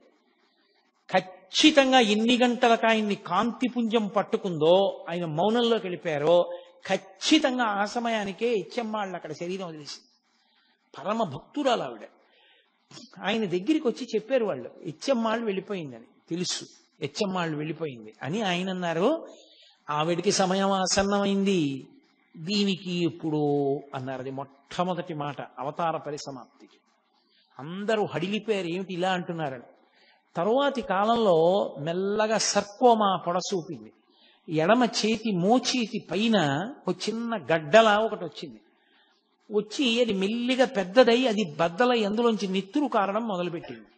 ఇంత నెత్తురు కారిపోతోంది, నీరసపడిపోతున్నారు రోజు రోజుకి అని చుట్టూ ఉన్న వాళ్ళందరూ బెంగ పెట్టుకున్నారు. ఆకులు తీసుకొచ్చారు, పసర్లు పిండారు, రేడియం సూదులు తీసుకొచ్చారు, సూదులు గుచ్చి కట్టు కట్టారు. అందరూ ఆయన దగ్గరికి వెళ్ళి, భగవాన్ మీకు పుండు పుట్టిందా అనేవారు. ఆయన అనేవారు, నాకు పుండు పుట్టలేదు, పుండుకి పుండు పుట్టింది అనేవారు. ఈ శరీరమే పుండు, సుఖ దుఃఖములు అనుభవించడానికి వచ్చింది, ఈ పుండుకో పుండు పుట్టింది అనేవారు. అది అలా నెత్తురు కారిపోతుండేది. ఆఖరికి దానికి ఆపరేషన్ చేశారు. ఆపరేషన్ చేసి పుండు తీసేశారు. మళ్ళీ అది సెలవేసుకొచ్చి మళ్ళీ పుండు మీద ఇంకో పుండు వచ్చింది. అది అలా నెత్తురు కారుతూనే ఉండేది. అది విపరీతమైన పోటుట సర్కోమా. ఎవరైనా వచ్చి భగవాన్ అంత నెత్తురు కారుతోందంటే ఆయన అనేవారు, ఇది శమంతకమణి, ఎంత ఎర్ర బంగారం పెడుతోందో చూశారా అనేవారు. ఒకానొక సందర్భంలో జలగలతో కరిపించారు. అది నెత్తురు తాగేస్తుంది, చెడు నెత్తురని. అవి విడిచిపెట్టలేదు, తాగి అలాగే స్తబ్దుగా ఉండిపోయాయి. ఏమిటి జలగలు అలా ఉండిపోయాయి అన్నారు ఎవరో. దానికి కూడా సమాధి స్థితి అబ్బిందేమో అన్నారు. దానికి ముగ్గు వేసి లాగేశారు ఆ జలగల్ని. అవి చిన్న మాంసం ముక్కలతో ఊడిపోయి. ఆయనకి ఎనస్థీషియా ఇస్తామన్నారు. నాకు మత్తెందుకు, దీన్ని మీరు కోసుకుంటానంటున్నారు, కొయ్యండి, నేను సాక్షిని అన్నారు. అంతటి సాక్షిత్వాన్ని పొందినటువంటి మహాజ్ఞాని, మహానుభావుడు. అటువంటి స్థితిని చేరిపోయినటువంటి భగవానులు అప్పుడు కూడా, ఆ స్థితిలో కూడా వేదపారాయణం జరిగేటటువంటి సమయంలో మాత్రం బయటికి వచ్చి కూర్చుని దర్శనమిస్తుండేవారు. కొన్ని వేల మంది ఆశ్రమమంతా చేరిపోయి ఆ ఘోష వినపడుతూనే ఉండేది. అరుణాచల శివ, అరుణాచల శివ, అరుణాచల శివ, అరుణాచల. ఆయనకి అది పరమ ప్రీతి పాత్రం ఆ భజన. ఆ అరుణాచల అక్షర మణమాల అని ఆయన చేత రచింపబడింది. అది చదువుతూ ఆయన చదువుతూ ఉండేవారు. ఒక్కరోజైనా ఈ ఉపన్యాసాలు చెప్పుకున్నందుకు నేను అరుణాచల అక్షర మణమాల తీసుకొచ్చి దాని తెలుగు అనువాదం చేశారు పెద్దలు. దాని తెలుగు అనువాదంలోంచి నేను అక్షర మణమాలలోంచి చదువుతాను. మీ అందరూ కూడా ఒక రోజున చక్కగా అరుణాచల శివ, అరుణాచల శివ, అరుణాచల శివ, అరుణాచల అని ప్రార్థన చేద్దురు గాని ఒక్కరోజైనా కనీసం ఆ భజన చేద్దాం మనం. కాబట్టి అందరూ భజన చేస్తున్నారు. ఎంత మందో ఆయన్ని నమ్ముకున్న మహానుభావుడు, ఆయన దర్శనం అవ్వకపోతే ఎలా అని అలమటించిపోతున్న వాళ్ళు. అటువంటి వ్యక్తి ఆ ప్రమాదీనామ సంవత్సర చైత్ర బహుళ త్రయోదశి పూర్వాషాఢ నక్షత్రం ఉండగా ఆయన 8 గంటల 47 నిమిషాలైంది. ఇప్పటికీ రమణ మహర్షి శరీరాన్ని విడిచిపెట్టేసినటువంటి సమయాన్ని చూపిస్తున్న క్యాలెండరు గడియారం ఆ నిమిషాల దగ్గర ఆగిపోయి రమణులు శరీరం విడిచిపెట్టేసినటువంటి గది దగ్గర కనపడుతుంది. ఎప్పుడూ లేనిది ఆయన అకస్మాత్తుగా లేచి కూర్చుంటానన్నారు. లేచి కూర్చోవడం అంటే మంచం మీదే కూర్చోపెట్టారు, వెనక దిండు పెట్టి. ఎడం చేయి కదిలేది కాదు, ఆ ఎడం చేతిని కదిపి ఒళ్ళో పెట్టుకున్నారు. ఒళ్ళో పెట్టుకుని కుడికంటి వెంట బాష్పధార కారింది. అప్పటికే ఆయన ఎన్నో మాటలు అనేవారు.